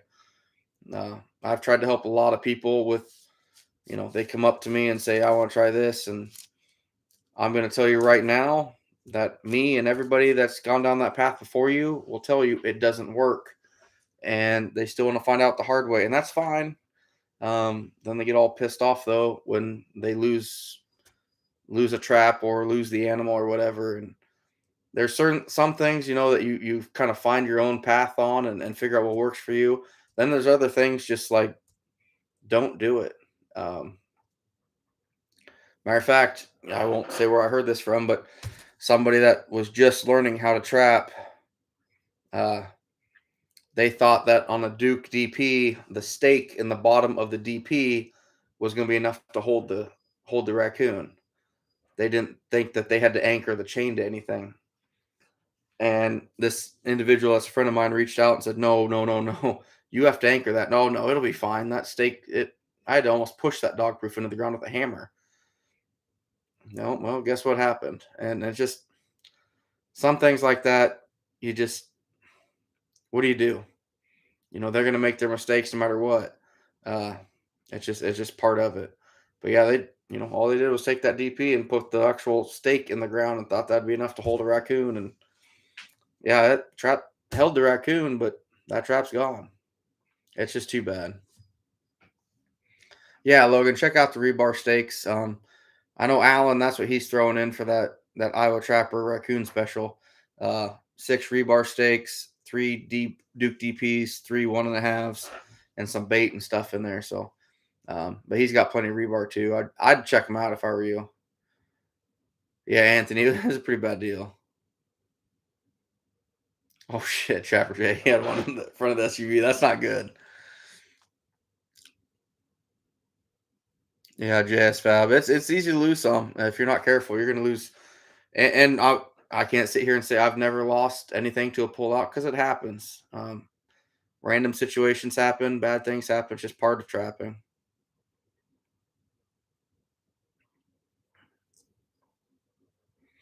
Yeah, Luke, absolutely.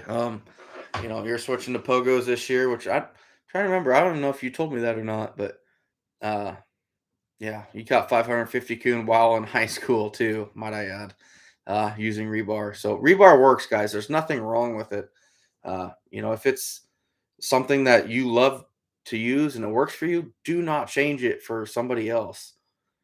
I've said this before on these lives, but I have so many people get a hold of me and like, well, I really like my marshmallows with some molasses over the top and a sardine speared on the trigger, and it works great for me.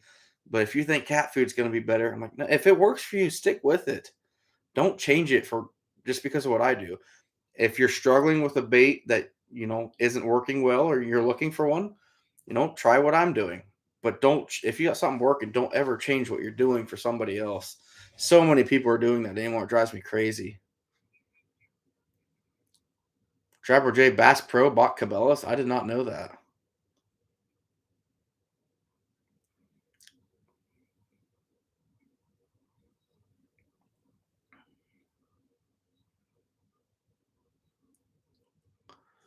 Oh, Tony. Okay. Yeah. Hopefully. Yeah. Hopefully you can get some cats there too. That'd be nice. Yeah, Justin. Live and learn. I mean, it's what do you do? I started this channel literally to help people out, and I feel like I have in many ways. I've had a lot of people reach out, and I love that. I love helping anybody I can, but some people that reach out ask questions, and then I give my advice, and they say, "Well, that's not going to work," or "That's wrong." That's just stupid. Whatever, do what you want. I'm not telling you what to do, but that's gonna, what you're doing is not gonna be good. It's gonna be bad. You're gonna lose traps or lose equipment or lose your license. It's just it is what it is, and it sucks because I've gained so many people that almost hate me because of what I'm doing now, and people that I thought were even, almost friends to me, I've lost over this, and it's too bad. It really is. Uh, I don't know why. I don't know the reasonings behind it, but I guess uh, Trapper J has helped me out the most with it because he's told me, it's you're gonna find out who your real friends are pretty much, and there's a lot of hate and stuff towards people like me, and that's just too bad. I don't know how Trapper J deals with all that stuff because he's got way more people after him than I do.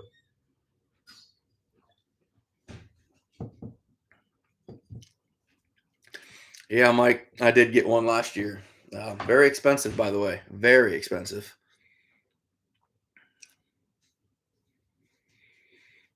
Yeah, Anthony has a good chance of that. JS Fab. One thing I would say with my pogos, I did buy a Polar. It's just a square tubing. I think it's like 1 inch steel tubing coming down. There's a base plate on the bottom. So that steel tubing coming down, a base plate, which is just angle iron, and then about a foot up, there's a hook on the bottom of it.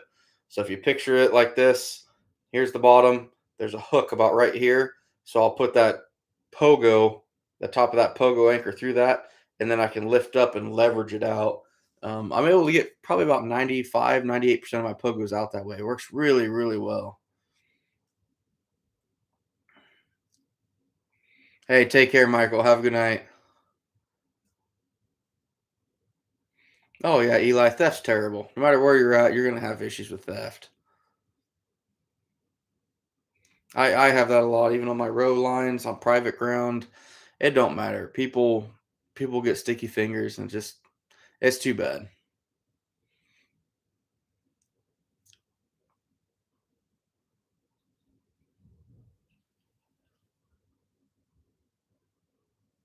Okay, use cat food with a smear of Locklear's Monster Grizz. Huh.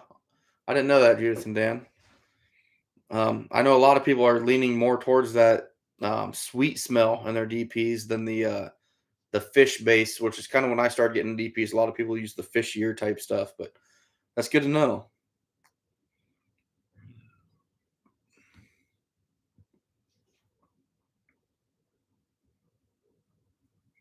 He had one coyote pull out last year. If he hadn't, it would have been three in a 3 acre chunk or 30 acre chunk. That's pretty good.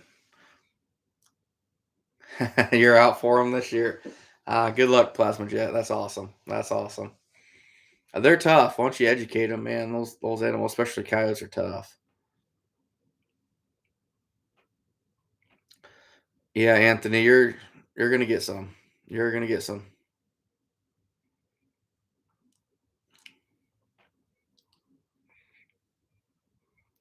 Yeah, it's just it sucks because I am that person that mentally I want to please people. I want people to like me. I want to help.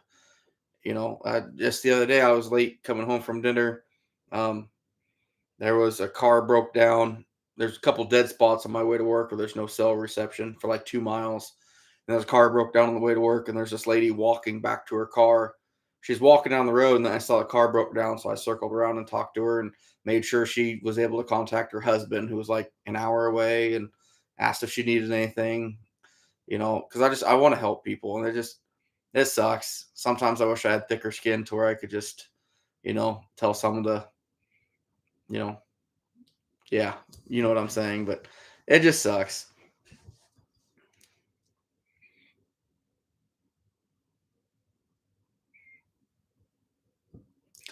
Yeah, Anthony. I won't get into it too much on here, man, but one thing I will say is try to not, you know, not prod the bear. There's a lot of people in this industry that I'm learning that can basically destroy you pretty quick if they want to. It's kind of which don't get me wrong, glad you're filming, go out and do it. Just don't poke the bear. I've vaguely, and a few times defended somebody that I thought, well, I was in the right, and I still think I do. But man, the amount of stuff, it's best to stay neutral, stay out of it. There's so much drama in the trapping community, so much drama, so much hate, and it's just sad. I'm, you know, I was kind of focused forward, then I started spreading out, trying to help, settle battles amongst other people, settle battles amongst, there's bunch of battles between the women of that are trappers, and that's just I want to stay out of it. I'm kind of honing back in and focusing on what Iowa Trapper needs to do. What does he need to do to help other people without straying too far from the narrow path? You get off that path, and man, it's bad. It's really bad.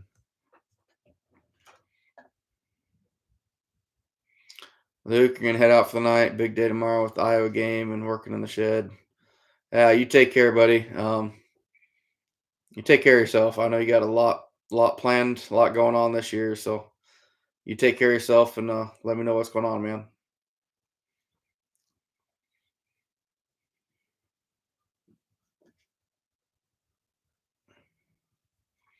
Did we ever figure out when you can start pre-staking in the row? Is it Saturday or Sunday? 2 weeks.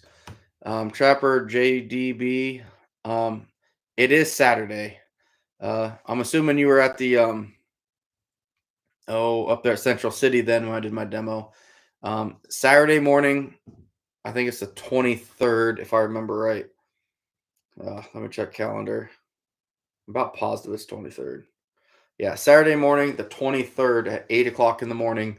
is legal pre-staking in Iowa. Kind of had a debate with a buddy of mine, John Wagner. He thought it was Sunday. I thought it was Saturday. He's been doing this for a long time, definitely knows what he's doing, so it kind of made me nervous. But I've talked to 3 different DNR and every other person I can think of, and they all said Saturday morning, 8 o'clock. So you are good to go, my friend.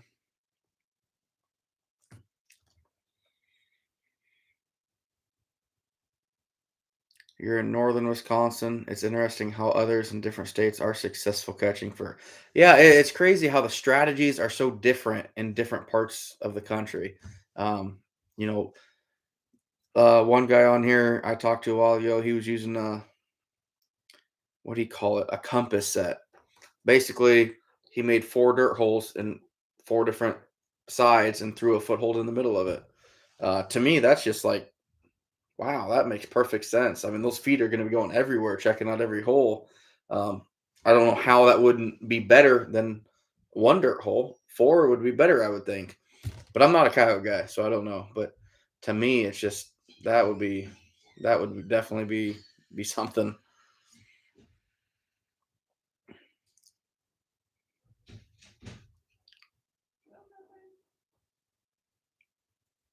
It internet veteran. It's not ruining a trapping career. Just ruin your reputation, I guess. Um, just tear somebody down. And I'll be honest with you, there's so many rumors flying about me that I know that people are spreading about me, and it's too bad. Just because of people that don't like me for what I'm doing, or you know, I hate to say it, but I think a little bit of jealousy maybe. It's just too bad. People have to tear each other down instead of stick together. We got to stick together because we're dying. We are. I made a video just on that of how we're dying as trappers, and that's a pretty big thing. We need to start getting our numbers back up if we're going to fight all these antis.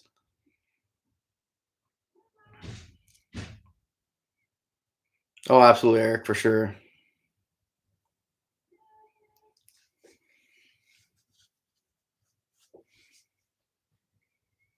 Plasma jet. Anybody tobacco harvesters? Oh, we got a lot of tobacco users on here. I think that's pretty much just the southern states, isn't it? I don't know. Yeah, Anthony had it right there. Yep. Judith and Dan. Okay, yeah, the compass set. That's what I thought. Yeah, Trapper JDB. I was gonna say that's about the only time that got brought up. I gotta ask you, what do you think of that demo? That was my first ever demo in front of adults, so I was pretty nervous. Uh, Next year, which I'm really nervous about. I shouldn't admit how nervous I am about it, but I'm doing a demo for the actual Iowa Trappers Association, their actual annual convention. That's going to be a big one. I learned and cut my teeth from people on that, watching demos from people. So, hey, honey.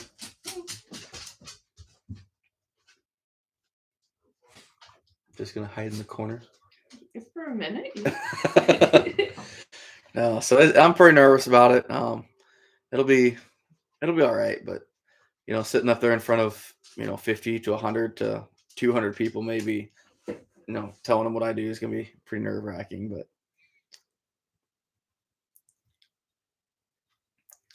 yeah, Anthony, that I'm not gonna tell you what to take off, man.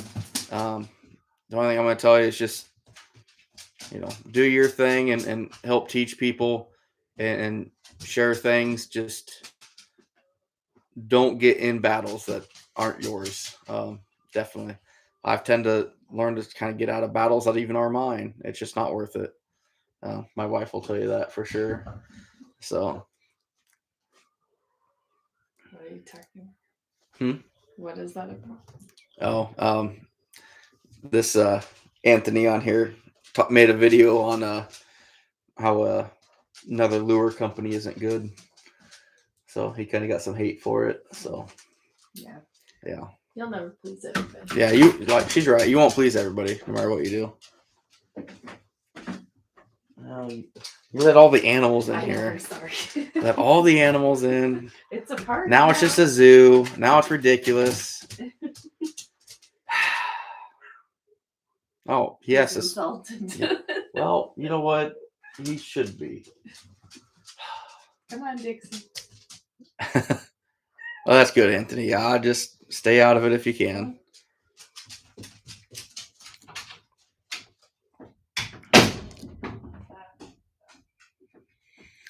Yeah, that's Trapper J spot on with that. You know,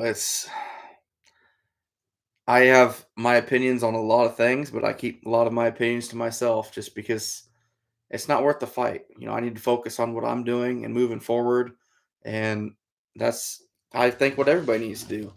Um, there, there's so much hostility and stuff amongst us as trappers. Um, you know, me and Trapper J talk about it almost all the time.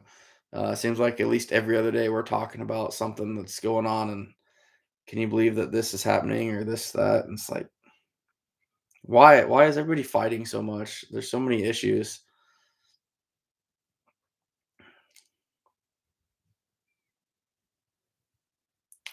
Exactly, Eli. That is spot on. Everybody has to be a positive influence to anybody that isn't for trapping and leave a positive impact on them as to why we do what we do and manage the population.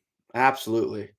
Um, I just there's so many people out there that whether they don't like trapping, they're anti us, or even other trappers that just tear other trappers down. I've talked. I will never mention his name, but there's one trapper that's really treated me bad when I first started trapping, really terrible. And I still see him tearing down trappers now. Uh, on the Facebook group a while ago, someone said, "Hey, I caught my first so many muskrats. I'm so excited," and he has to do a comment of like, "Well, that's nothing if you don't catch this many," or something like that. And it's like, if you, I'll be the first person. If you catch your first coon, that's awesome. If you only catch one a year, that's great. Congratulations. Do not tear each other down and get egos about you have to catch so many to be a trapper. People think you have to catch numbers to be a trapper. No, a trapper is somebody that makes good sets, and you learn how to become a trapper with experience. So the numbers generally follow suit. But I've been very humbled by an old man years ago who made it was just a handful of sets and one bridge. It was like three sets, two or three sets under one bridge that was by his house. And I was trapping the same bridge for coon. And he caught like 4 or 5 mink over the course of the season, just in one bridge. And I was blown away by that. I'm trapping 40 bridges and I caught two. Like, wow. That blew me away. A trapper makes good sets. They don't. It's not a numbers game, but so many people get this in their head that if you don't catch 100 coon a year, you're not a trapper. Or this, we all learned somewhere. We all started somewhere, and it's a bunch of bullshit, and it pisses me off, quite frankly. Sorry, Trapper J. I'm trying to keep this PG, like I tell you all the time, but it's just not working.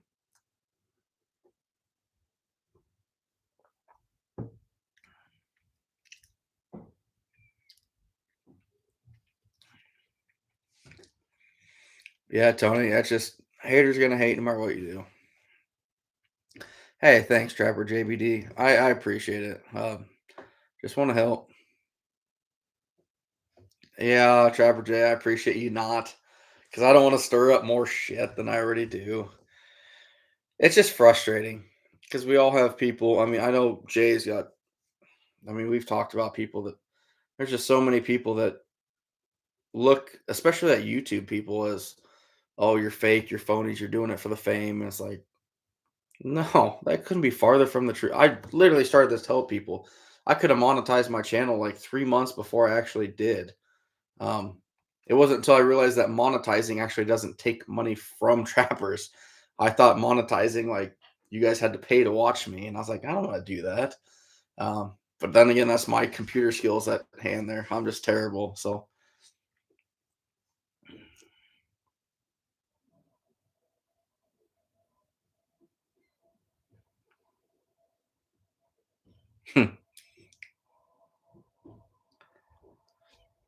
took you a few years to get the old gen to show you the ropes and stuff. And that's the thing, Eric. A lot of the older generation, which in my opinion, the older generation that was trapped in the 70s and the 80s, I would say are probably some of the best trappers of any generation. Just because what they had to do to fight the competition and to find ways to hide their sets. And I mean, it's phenomenal. I mean, those are the guys that, they focused on blind sets for mink that put up huge numbers that nobody knew was there because they had to be hidden. They had to stay discreet. That's a huge thing. That is huge. Versus now, you see me throwing a dog proof out in the middle of the open, and I don't worry about it. And trap might come up missing once in a while, but it's so easy. Nobody's messing with stuff as much as they used to, and that's huge. Back then, though, everybody was out for blood. I mean, there's literally people killed over trap lines. It's just those were the real trappers in my mind. I mean, the ultimate. Those were the best trappers of the generation. Um, and since then, our numbers have probably cut into, I don't know. There's probably 20% of us now that there was back in the 70s and 80s. I mean, it's too bad.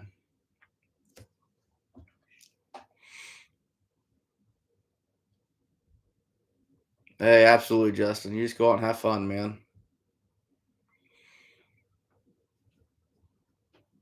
Oh, absolutely, Eli. Yeah, I got several people that just reached out to me like, "Hey, I want to catch 10 coon this year, my first year. How do I do it?" All right, well, that's kind of why Alan designed this kit. Me and him got together. Go out and get yourself 3 dog proofs, 3 footholds, you know, and learn stuff and talk to people, ask questions. And if you're in coon territory, you'll have 10 coon in a year, no problem.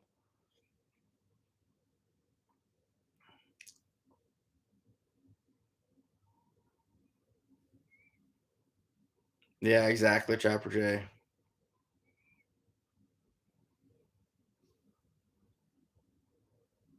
Yeah, JS Fab, absolutely.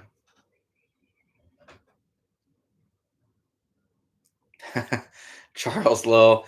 No, I'm not to that level yet. Uh, I have been playing around. If there ever was a position open around me in the Iowa Trapper Association, I would love to jump in and help any way I can. But the NTA or FTA, those are pretty above my level for sure. But I want to help out any way I can. Matter of fact, I'm hoping here in the next couple of years I can buy a life membership in the Iowa Trapper Association. You can buy the non magazine one for a couple $100, but I love the articles they have in the magazines. I learned so much from them. So I want to buy the lifetime membership with publication, which is like $1,000. So I hope to do that here in the next year or two. I just love that publication. There's so many good articles in some of these magazines, guys. Just because you got YouTube and the internet and stuff like that. Don't forget, I'm not huge into fur fishing game and stuff, but I know years ago they had good stuff in them. Uh, the Trappers Post, American Trapper that the NTA puts out. There's several good trapping magazines with good articles in there. You need to check them out too. Hey, what's up, John? How we doing? Speaking of good trappers, there's one right there. He's the coyote slayer from northern Iowa. Hey, Tracy, you take care of yourself.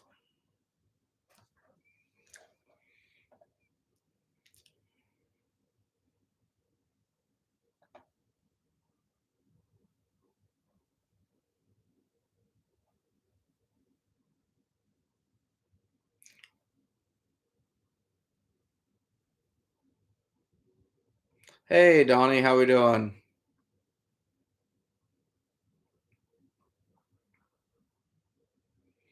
Yeah, Anthony. I'm gonna be getting a GoPro. That's gonna help me out a lot.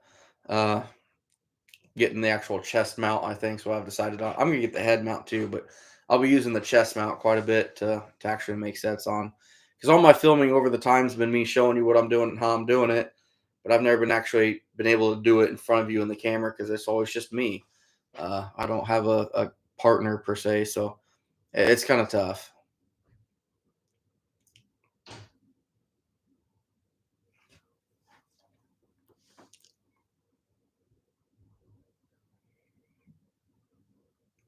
Internet veteran, I like that.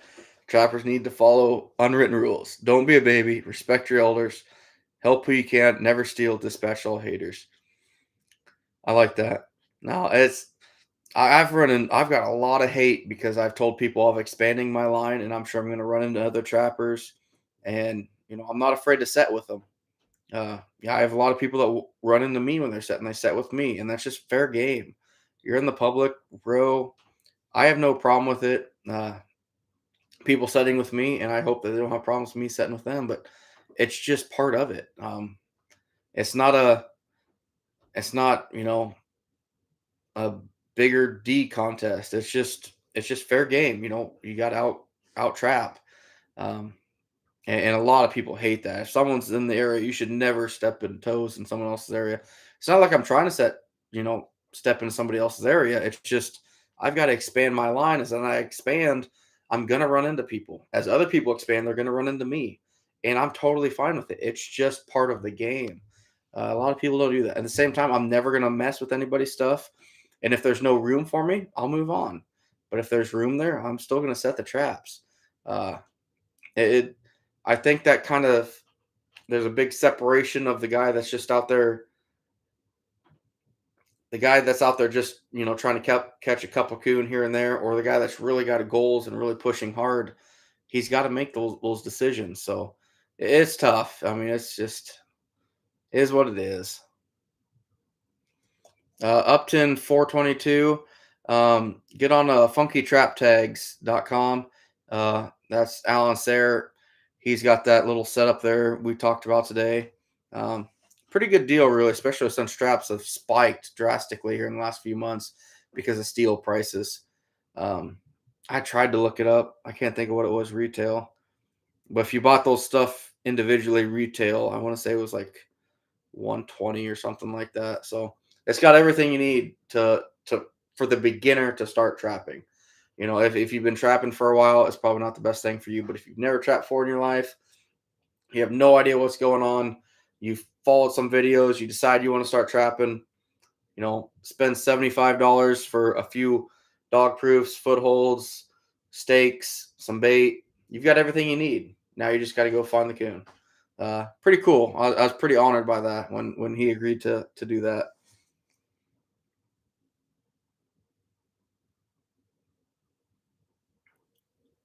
You got a lot Alaskan otter hat made. That's cool. That's cool. Trapper J, how many? I'll bet you can hit 200, no problem.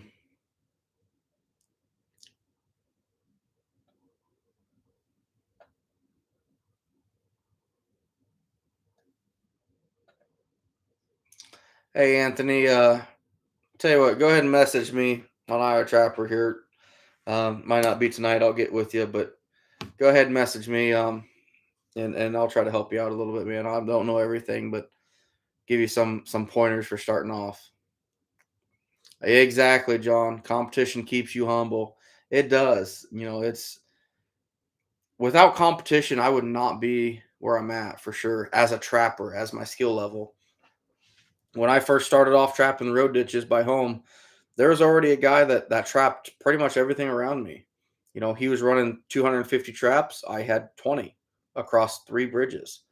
Um, and he soon found out who I was, and he got in contact with me. Once he realized who I was and that I wasn't gonna, mess with his stuff, we actually got along really great. We worked well together. We contact each other. Actually, I'm probably going to give him a call tomorrow and talk about what his strategy is. I'll talk to him about my strategy. Uh, we're going to cross paths on a couple spots, and we know that, and we're respectful to each other. At the same time, we are extremely competitive. We will leapfrog each other in those roads. We'll go to those roads first to beat each other. But at the end of the day, I'm going to call him and say, hey, man, how'd you do? What'd you get out? What are you seeing? What's it looking like to you? Do you think, you're going to get the same numbers as last year? Uh, I respect the guy a lot. I've learned a lot by competing against him. Looking at a spot going, there's no way he's going to catch a raccoon there. Next day, wow, he got a raccoon there. I did not see that coming. What did he do? What is he setting on? How did he find that spot? And that honed my skills. That made me better. And hopefully I've done the same for him and a few other people I've ran across. And competition is what in my opinion, makes you better. It truly is.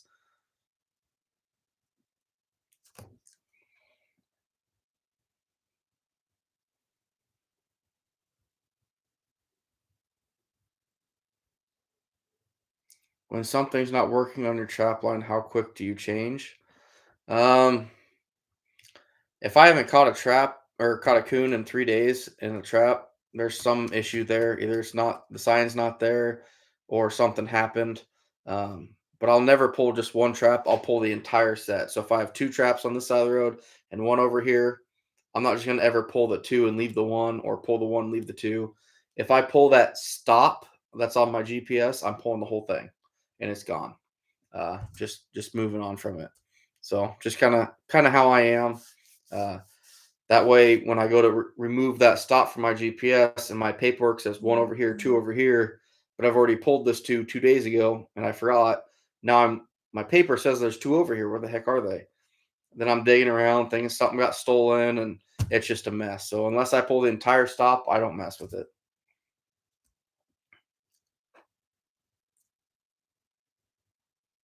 Yeah, Tony, you got to be careful with them. Absolutely, absolutely. Yeah, Justin, we got to stick together. There's no doubt about it. We've got to.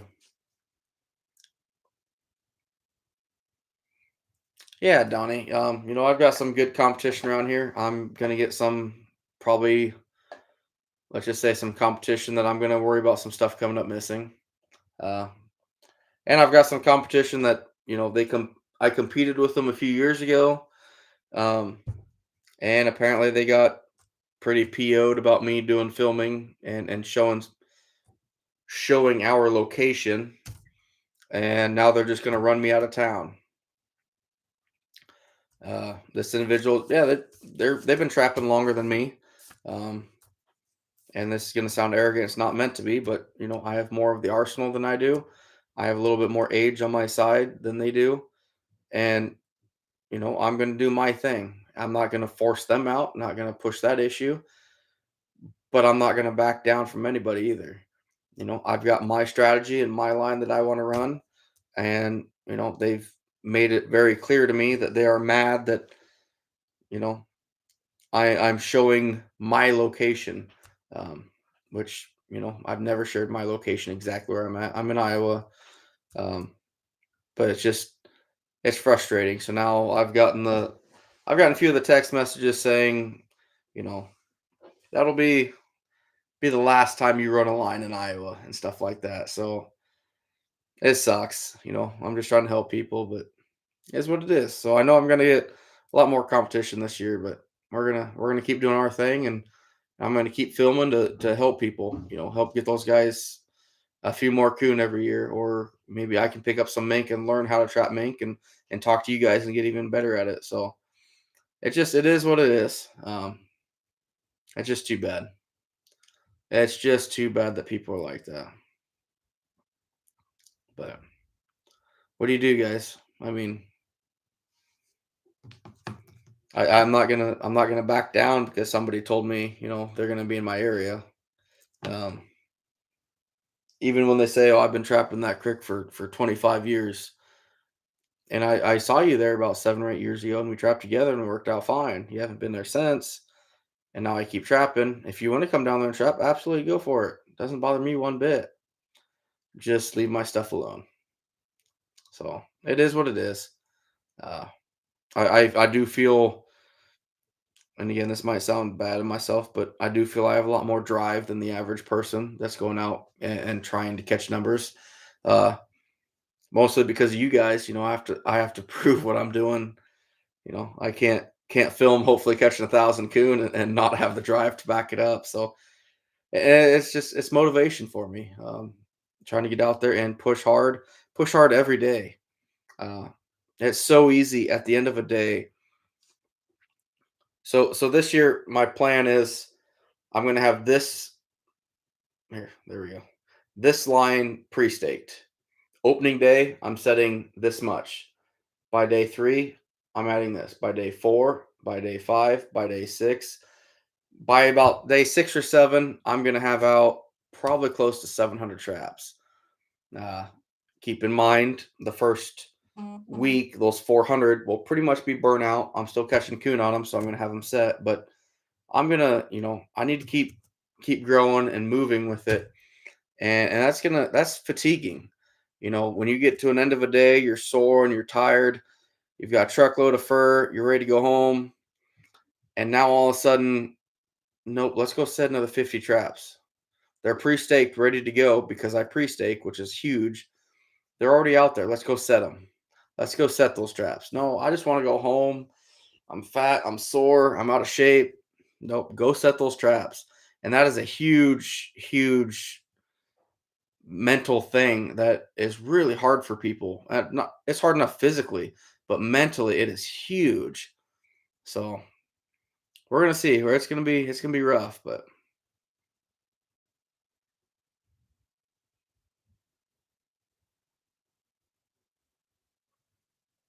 Tony, now you can check in once in a while. Attaboy.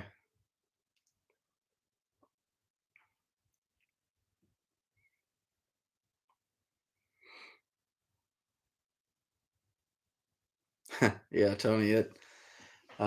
If Trapper J, if his schedule does allow him to come up here and run with me, we're probably gonna be pushing 350 traps first day. Uh, it's kind of the plan. I'd love to have 150 coon opening day, but that's a big ask. I got a lot of that's a lot of work. And then adding more traps to it to try to keep those numbers around 75 to 80 for a week would be ideal, but we'll see. Uh, Everything changes, man. It's going to be tough, and most of it's mental fatigue. That's the game changer.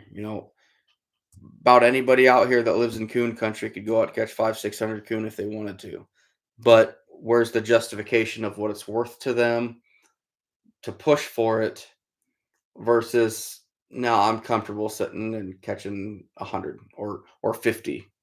It's all mental drive of what it's worth to you. How badly do you want it? I've said this before in some of my lives. If I was out there just for the money, I can go to my job right now and work any extra day I want. I can work 7 days a week right now. I've been able to do that for the last 3 years. I could work 7 days a week right now, 10-hour days. And I'd probably make a lot more money than I do. Obviously, would make more money than I am trapping. Uh, but I love to do it. So if I can make a little bit of money doing it and you love to do it, it's a win. I mean, I don't know how else to explain it. It's if you love to do it and you make money, that's a win. I mean, what else can you do? Eric, I think Jay's just coming up, hopefully for the first day. He's welcome anytime, obviously, but hopefully he's going to come up here and ride opening day with me. So,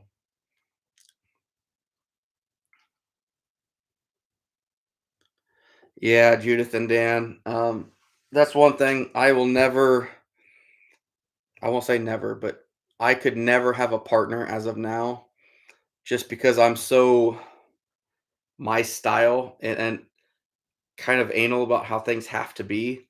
Uh, I say that, but my a good buddy of mine, another Justin, go figure, rode with me last year, and I was kind of nervous at first, like, oh, maybe is he going to do something I don't quite like? And he made sets exactly like I did, and just he was so smooth about it, and it's kind of nice for the first day last year that I could set something on my side of the road, and I didn't have to run across the other side to set something. I could just get in the truck, or if it's just on the right side, I got to stay in the truck, and that's never happened before. I've never had somebody. I've brought all kinds of people with me, showing them what I'm doing that I've never trapped, but then again, I'm doing everything. He knew exactly what he was doing, and he's trapped as long as I have, and very, very knowledgeable. So he was doing his own thing, and it worked out well. Trapper J knows exactly what he's doing too, so I'm not worried about that either. I'm going to put him to work, absolutely. So, uh, oh, good, Jay. That's awesome, man. That's awesome. That's pretty scary, man. I'm glad she's out. That's good.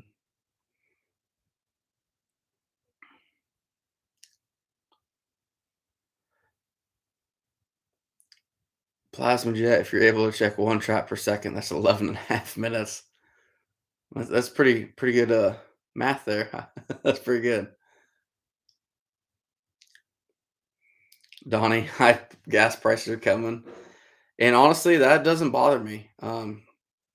Yeah, gas prices are coming, but if anything, that's going to weed out some of my competition that's out there just to kind of have fun. Which I mean, it sucks because I want to go out there too, but it kind of narrows down your playing field of players in the game. And for what I'm doing, that's okay. Uh, I still hope that guy can take his kid out back to the back 40 and catch 8 or 10 coon or whatever. But it with lower fur prices and gas being higher, it weeds out the people that are there just for the money. Now the people that are doing it are the people that are just passionate about trapping, and that's fine with me. I like that a lot. Absolutely, Justin, 100%.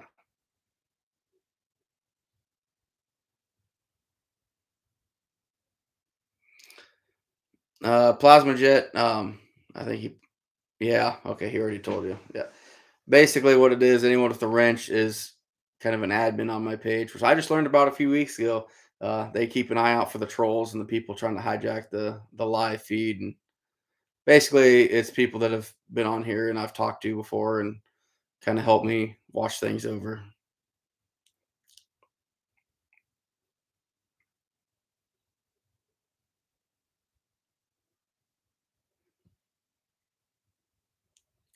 How full you want them DPs, Jay? No, they're going to be mounted full. They're going to be mounted full. Yeah, Ben. Years ago in 2013, prices were up about this high and fur was up too, but that's when Russia was a big player in the game. So things change. Things change. So, oh shoot. Hey, Michael Eddie, how we doing?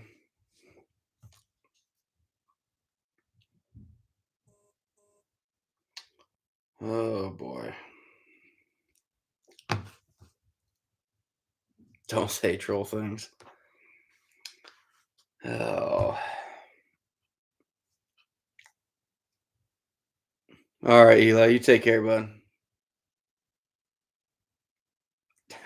That sounds, yeah, that's pretty bad.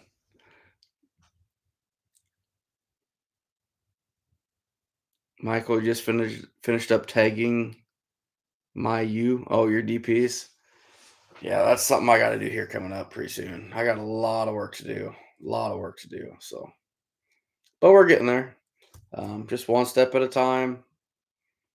Slowly, slowly, start getting the shop ready. Uh, I'm mostly concerned about getting the rest of my route scouted out. As I talked about, I've got about 20-25% of my route mapped out right now, so I got a ways to go yet, but I got a little bit of time. Hey Eddie, how we doing? Hey Donnie Glover, you take care, bud. Yeah, don't lose your job over following a live feed for sure. All right, I'm gonna make another sissy break and grab a drink, and I'll be right back, fellas.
Can you imagine what Trapper Jay's gonna look like running on this backwards?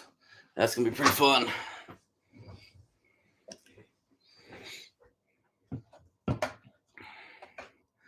Wow, you guys talked a lot while I was gone. You get yelled at by me on the strap line. Are you? Oh, ranch mink gone. Yeah, wild fur is gonna go up a little bit, Eric, for sure. It just might take time. Hey, Michael, what do you think of that scouting video? It's so hard to show on a camera what I'm looking at. That is the most complicated thing with this. Um, what I could. It's like watching a video on I don't, framing or welding. You can watch a video all you want, but until you're actually there and you see it, that's when you can actually see what they're seeing, and it's difficult. It's difficult.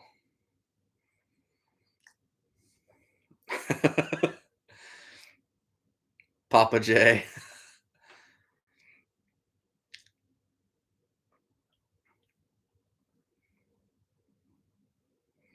Yeah, I hear you, Eddie. I hear you. Because yeah, your boys got what I think opening days like their last game or second to last game. I think, isn't it?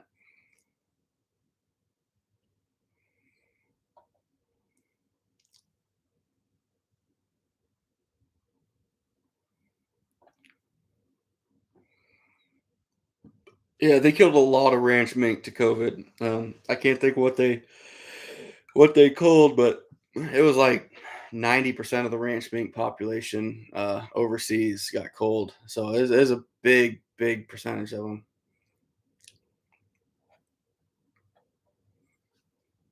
Hey, there you go, Justin. Yep, absolutely, bud.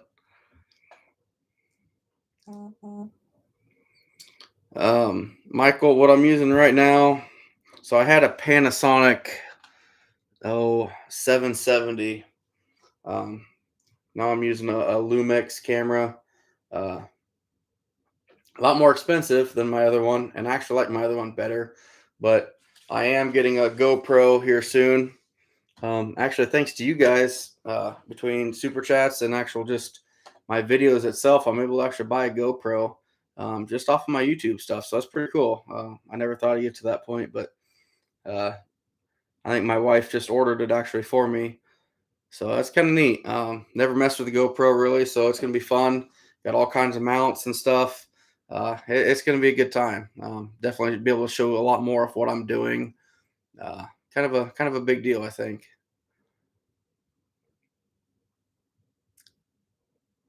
Anthony, yeah, you're probably right.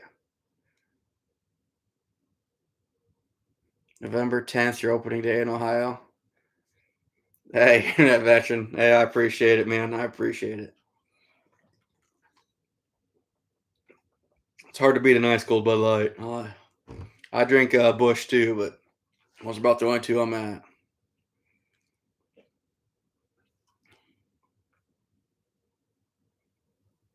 Oh, they lost to PCM tonight.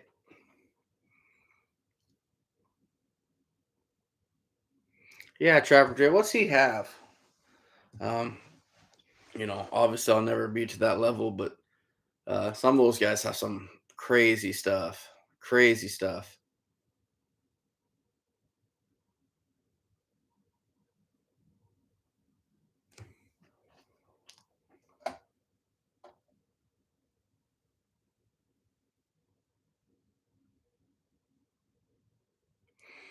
Yeah, plasma jet. I've seen some of that stuff in the past. Uh, some of those videos that like PETA puts out there about what we do is just terrible, and that's not the case at all. But they're uneducated people that see that and they instantly jump to the anti side, and that's bad for us, really bad for us, because I think that's what we're doing. Just too bad, too bad.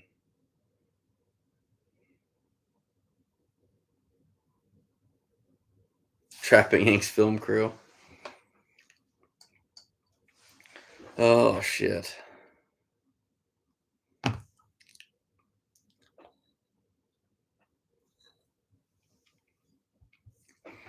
I'm getting tired, guys.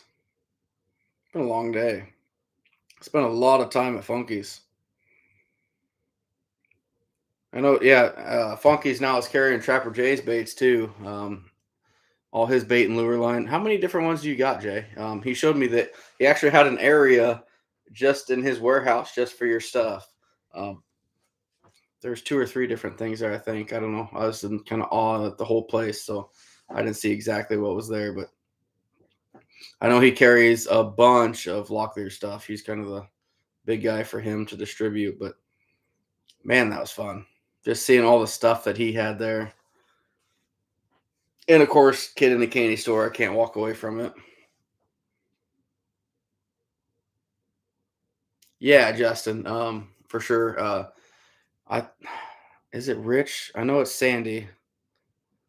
Um, I can't think of his first name now. It's right there at the tip of my tongue too. Hmm, I can't think of it. Ben, it's not tomorrow for me. It's only 11 here. So it is Rich. Okay. No, he seems like a pretty cool dude up there in Alaska, or not Alaska, up in Canada. Um, some of the stuff that he talks about setting on is. We talked even after off when we got off camera. We talked for another, I don't know, probably 20 minutes, and he seems like a pretty cool dude. Pretty cool dude. 11:11, make a wish. Probably isn't going to happen because I'm pretty sure she's asleep. Hey, thanks, Michael. I appreciate that. It, the camera does not do those things justice. It really bothers me. Really having to try and show you what I can see, and through a camera, it's not working. Um, it's a struggle. It's a struggle. But no, I really want people to see what I'm doing. And you notice today's video, there's a big section, a big area of road that I'm willing to film the entire road. When I pre-stake it, it's probably going to be unedited for. I'm probably going to do a 25-minute video while I set. I'm going to say probably 40 traps in this area, just unedited. I'm just going to show you what I'm doing pre-staking. It's not going to be pull up. Okay, I'm going to set a trap here and there. It's going to be you're going to hear me huffing and puffing and begging for Reese's, and it's going to be all kinds of. It's going to be bad. But I want to show you what it's really like to do what I'm doing. I can show you all these trails in the world and show you what I'm doing, and you can learn them. But to actually see the speed that I'm having to do this and the efficiency, it's a whole new ball game. And with that GoPro this year, I really think I can show a lot more of that. Um, that should help show what it takes to do a long road line, and it's not something you have to do, but just what I do, just how it is.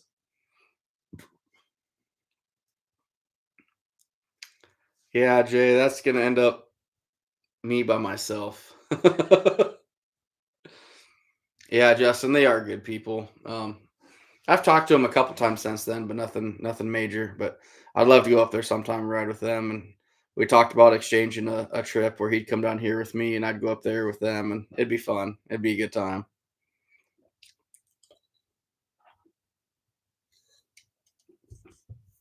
I just can't believe our pre-staking's 2 weeks out from tomorrow. 2 weeks from tomorrow, 8 hours and 46 minutes from right now. 8 hours and 43 minutes from right now, I'm going to be at my first location, pogo driver in hand, traps ready to go, pogo in the driver, and as soon as that hits 8 o'clock, it's go. And we're going to do that for 3 days straight. Then I go back to work Tuesday, Wednesday, Thursday. Then I'll probably do it again Friday. Um, then that following Saturday, spend some time with the family. Because the following Saturday, all hell breaks loose. It's 2 weeks to pre-stake, and once season gets here, it's pretty game on.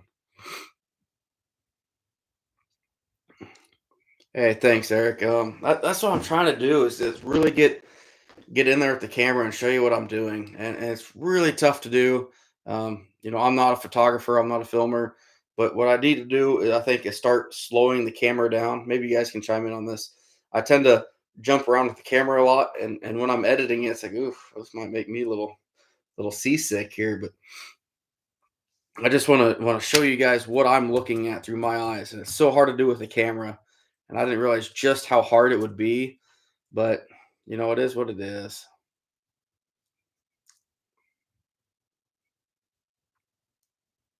Yeah, Justin, that would be fun. Go up there on wolf line with him for sure.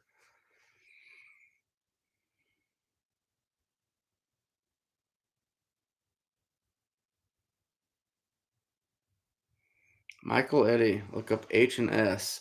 I'm gonna write that down. Hold on a second, bud. H and S sunglasses.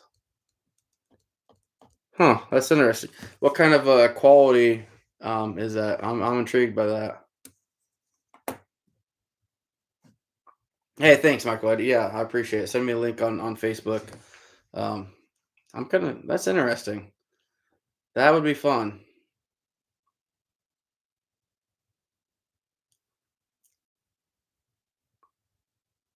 So you're saying, Anthony, is I need to slow down a little more from what I'm doing now? Just kind of curious what you mean by that. Because I'm trying to. It's tough sometimes, but it's tough.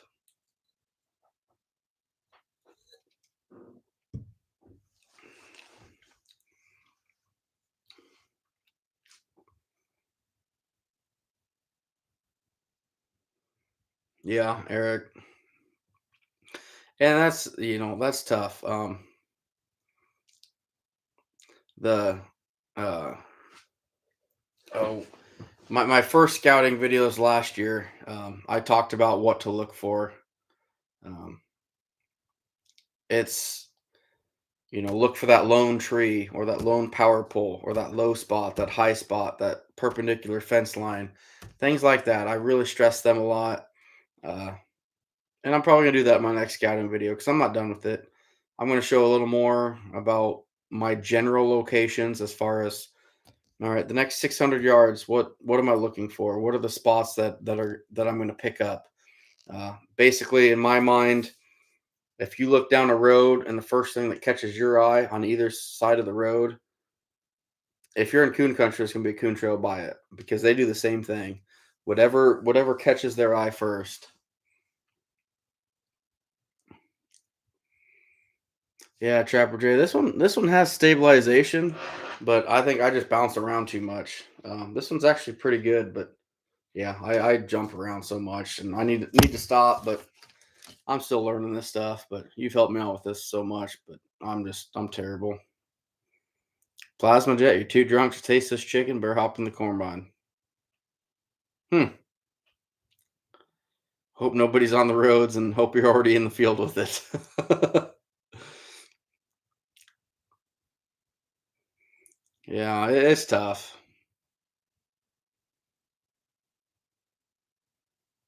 Yeah. Oh yeah, Trapper J. Yeah, culverts are huge for us. Culverts are a huge thing. But I want to show not just the culverts, but that lone tree or that lone pole or whatever else.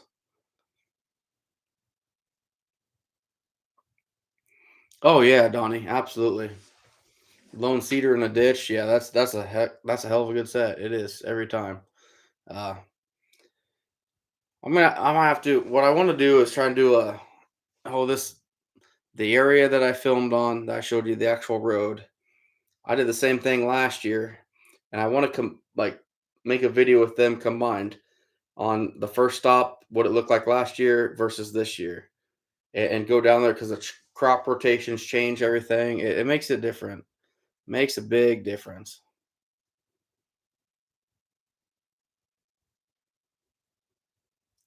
Yeah, everything's dead. Um, the grass though, until we get a frost, that just the regular grass in the ditch, they're killing my trails, and that's why I struggled with the most. But I got 116 stops mapped out, and I'm 20% done.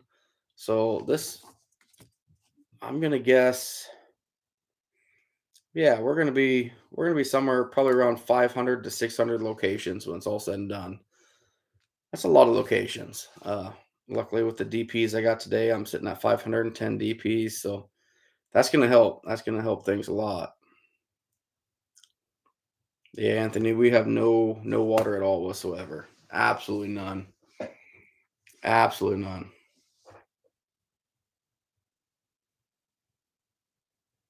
In your area, culverts go under interstate. If they don't, they're dead. Yeah, yeah.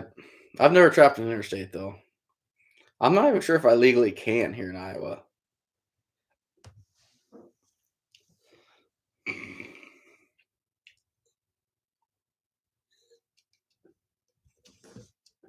Oh, have the crazy lady help me out. No, my wife supports me a lot, mentally, and does things around the house when I'm trapping. But as far as actually going trapping with me, that's not going to happen. We tried that once when we were dating, and the amount of raccoons I let go because they're too small in her standards, which was all of them. Yeah, she's not invited to go back. It just won't work.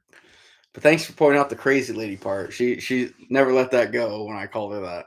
She's still pretty stuck on that, but yeah, it's a good time. It's a stressful month for us for sure. With her going to school every night and me trapping hard, coming home exhausted. I'm tired. She's working full time during the day. She's tired, coming home doing school. I'm trying to take care of the kids while I'm shot. It's tough. It's tough.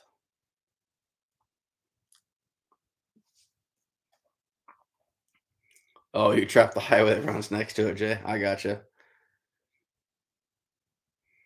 Yeah, Anthony. She actually is. I she'd probably be mad that I shared this.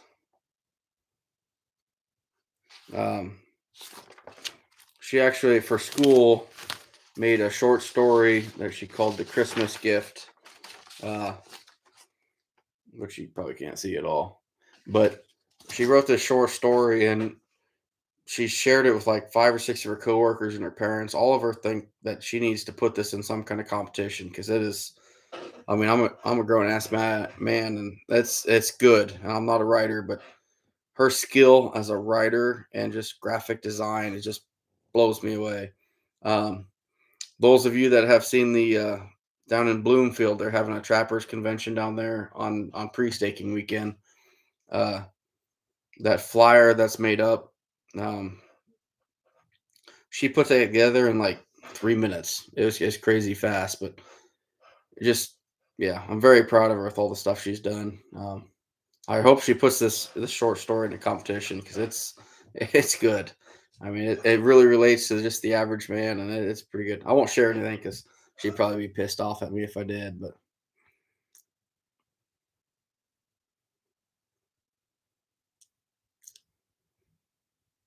yeah, row your boat down the stream.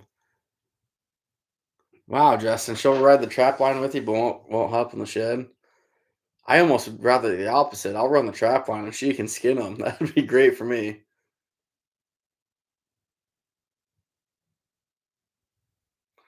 That's awesome, Jay. She had the coon grab the rifle. Oh shit, that's funny.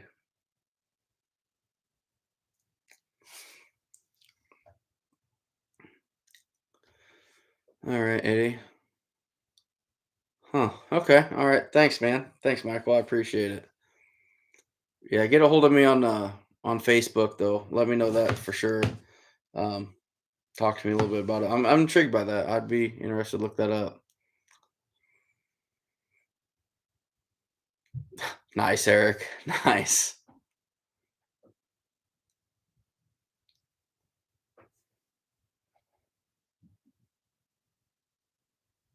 Okay, Michael. G30 HD Polaris sunglasses with built-in still an HD movie camera. Nice. Huh. I've never heard of them. That's interesting.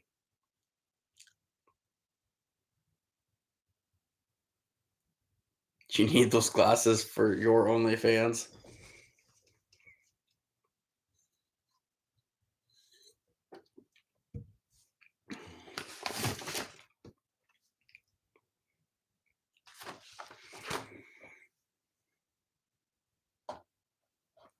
Trapper Jay, what time do you get off in the morning?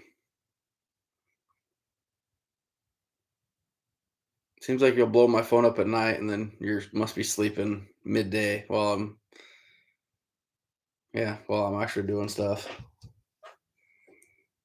6 a.m. Okay, so you're probably sleeping from what, like 7 to noon then? Because heck, you don't sleep, it seems like. Big Daddy Chase. Oh shit. That's funny.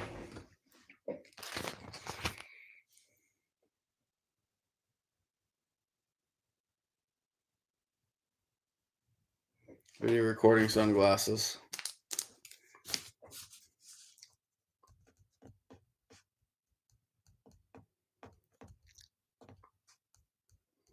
Hmm. Yeah, I'm gonna check them out. I'm gonna check them out.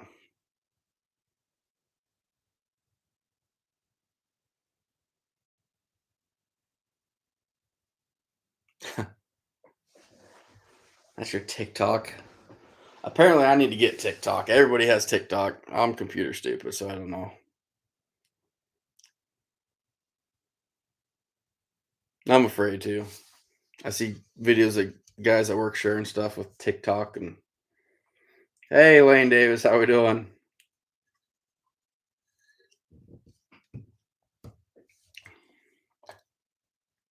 You've been banned 7 times from TikTok. Yeah, maybe I shouldn't then.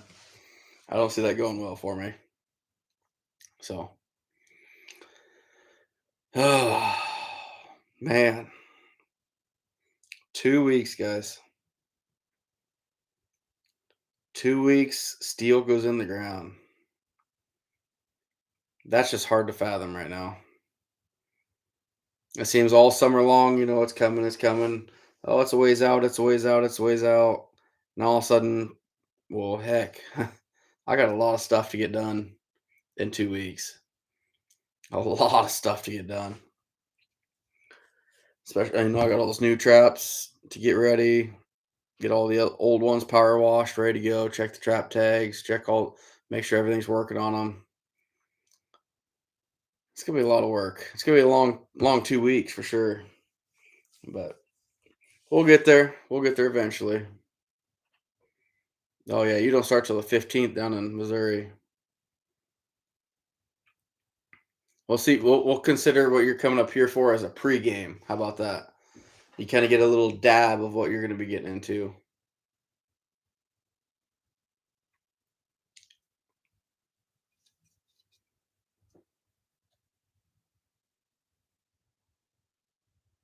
Yeah, Michael Eddie. I believe that. I believe that.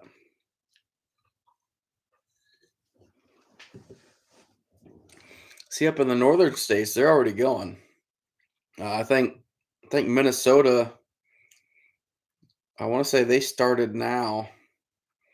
Um, South Dakota, I think, starts October 15th, so they're only a week away. It's just it's coming. I mean, it seems like the seasons work their way down, and it's getting here. Hey, Plasma Jet, I appreciate it, man. I appreciate it. Yeah, I just got to keep her moving. That's it's hard sometimes. It is, but just keep pushing through it, and that's all you can do.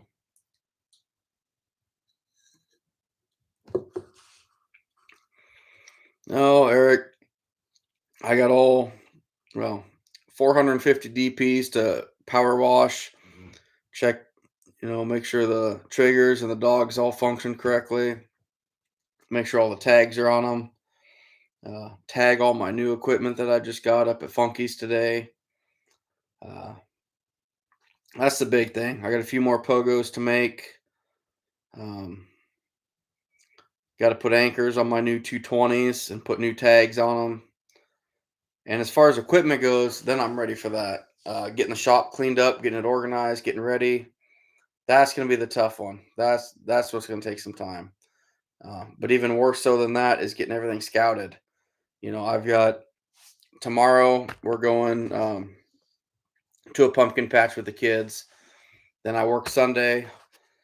I'm actually working this Monday through Friday. I have Saturday off, which I'll spend Saturday with the family again. Then I work Sunday, and then I just have Monday and Friday pretty much to scout out the rest of my line because that Saturday I'm pre-staking. So I'm gonna have 2 days to map out 80% of my line. That's gonna be some long days. So that's gonna be huge. That's gonna be big, but we'll get there. Just one step at a time. So Ashley, November 15th in Virginia. Skunk season's been open in Minnesota. Hey, Lane Davis, I appreciate the super chat, bud. We're going for broke.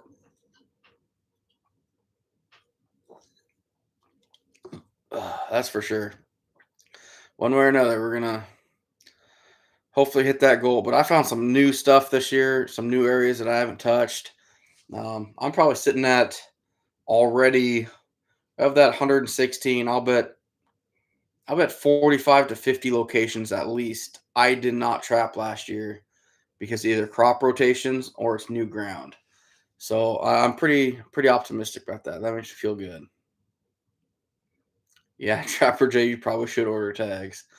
Which, by the way, I watched them make them at Funky's. I watched their trap tag machine. They said it's one of the first ever trap tag machines ever made. And I'll tell you, that was awesome to watch. I'd never seen that before, but that was pretty cool. That was pretty cool. Yeah, Justin, I am way behind. I know that. Don't have to rub it in.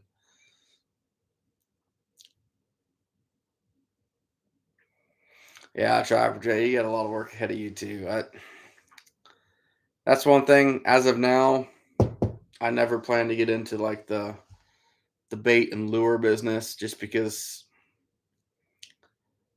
that's a lot of work. You're getting stuff set out ahead of time, and mm, a lot of these concoctions take a while to make, and you have to get them just the right, taintedness or consistency, and I don't idolize you for that. That's a lot of work. That's a lot of work.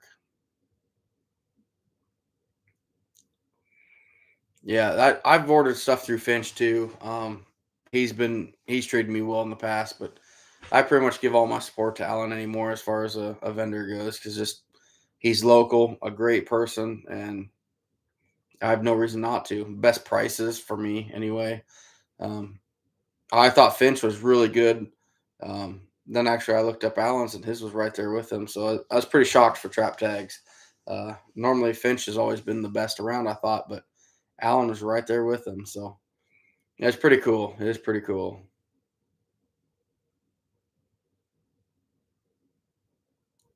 Yeah, Anthony, that's cutting it close. That's cutting it close. So he's got a promotion this year at work and moved to steady day shift after working midnights for 6 years. Checking traps will be interesting. Rushing before it gets completely dark. Yeah, I'll tell you what, Michael Eddie. What makes it even more interesting is try running those suckers before work, because that when I do my work line, that's we're looking up at 2:30, 3 o'clock in the morning, and running for 3 hours in the dark. It's amazing how much that darkness changes the safety level of running traps. Uh, during the daylight, it doesn't seem that bad, but you throw the night factor into it, and it's literally a night and day difference. Sorry, I've been drinking, but it's huge. I mean, so many more sketchy things can happen. Roll down a ditch, rocks you don't see, get bit. I mean, it's crazy. Um, it's pretty nerve wracking trapping in the dark. I don't recommend it for anybody, but you know, you gotta do what you gotta do for sure. Oh yeah, Trapper J, that's what's crazy. When I was talking to him about trapping this year, I won't go. I don't. I'm not gonna tell anybody his numbers, but if he literally was to trap the amount of time frame that I do, he would blow my numbers out of the water. But for as a business, he literally takes like a week off and he goes out with his son-in-law and they go out and have a good time. And for that week, and it's not even the opening week, it's later in the year, and they catch If they were to do that for 3 or 4 weeks in a row, they'd blow me out of the water. I promise you there. So that's another reason I support him. He's a trapper too. He's just like me. Trapper, you can sit there and bullshit with him for hours and probably not even buy anything. It wouldn't bother him because he just won't stop trapping. He loves trapping. His wife is just an angel. They're just great people. And I don't know if you ever got to meet his wife or not, but I mean, she's just as amazing as he is. They're just phenomenal people, and how can you not support that? I mean, it's just you have to almost.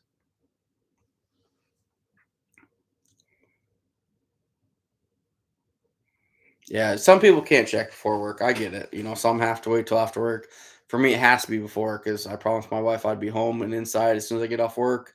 Help take care of the kids with dinner and everything else. So it leaves me mornings. That's all I got. But we make it work one way or another. You're right, Trapper Jay. That sound when you pull up and you got the light and you're walking up to wherever you're going, and you can just, for me, it's that distinguishing sound of that chain against a culvert. Kung, kung, kung, kung, kung. That's cool for me. That'll get your blood flowing for sure.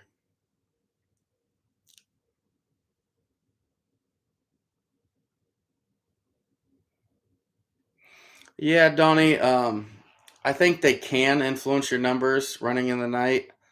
Uh, to an extent. I used to start checking traps, at 4 o'clock in the morning when I first started running hard. Since then, I started waiting till sunup, and I have noticed an increase in catch.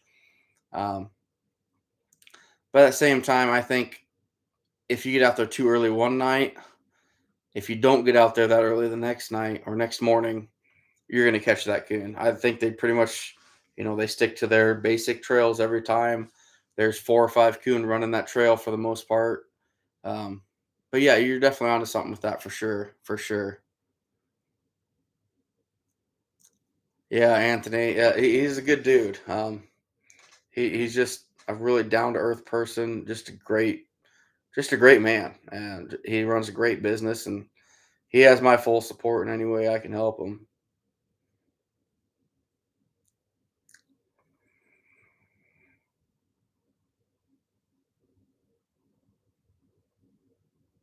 Yeah, I hear you, Michael Liddy. That's some long days there, buddy.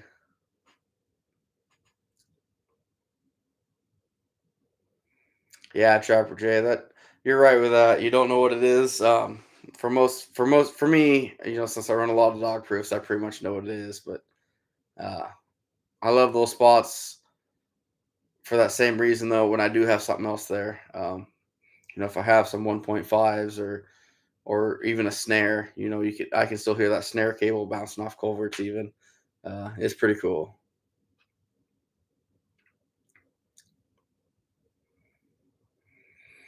JS Fab, I do not. I don't like apps on my phone just because I'm in areas where I don't have phone service for a good chunk of my line, so I'd be pretty well in the dark on that one. Wow, Michael Eddie, yeah, you're probably pretty used to that then.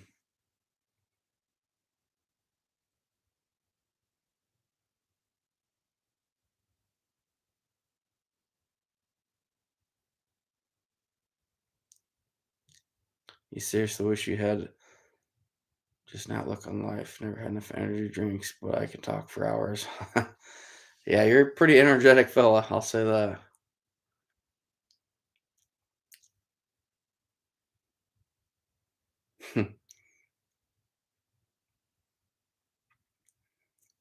So, Lane Davis, you run your Yodi line before and after work. Okay, so you had one in the morning. You didn't have one in the morning. You had one when you get off. That's the thing too. They say these animals are strictly nocturnal, but I've seen instances like this where I've on my dead end road that I live on. That's like close to half a mile.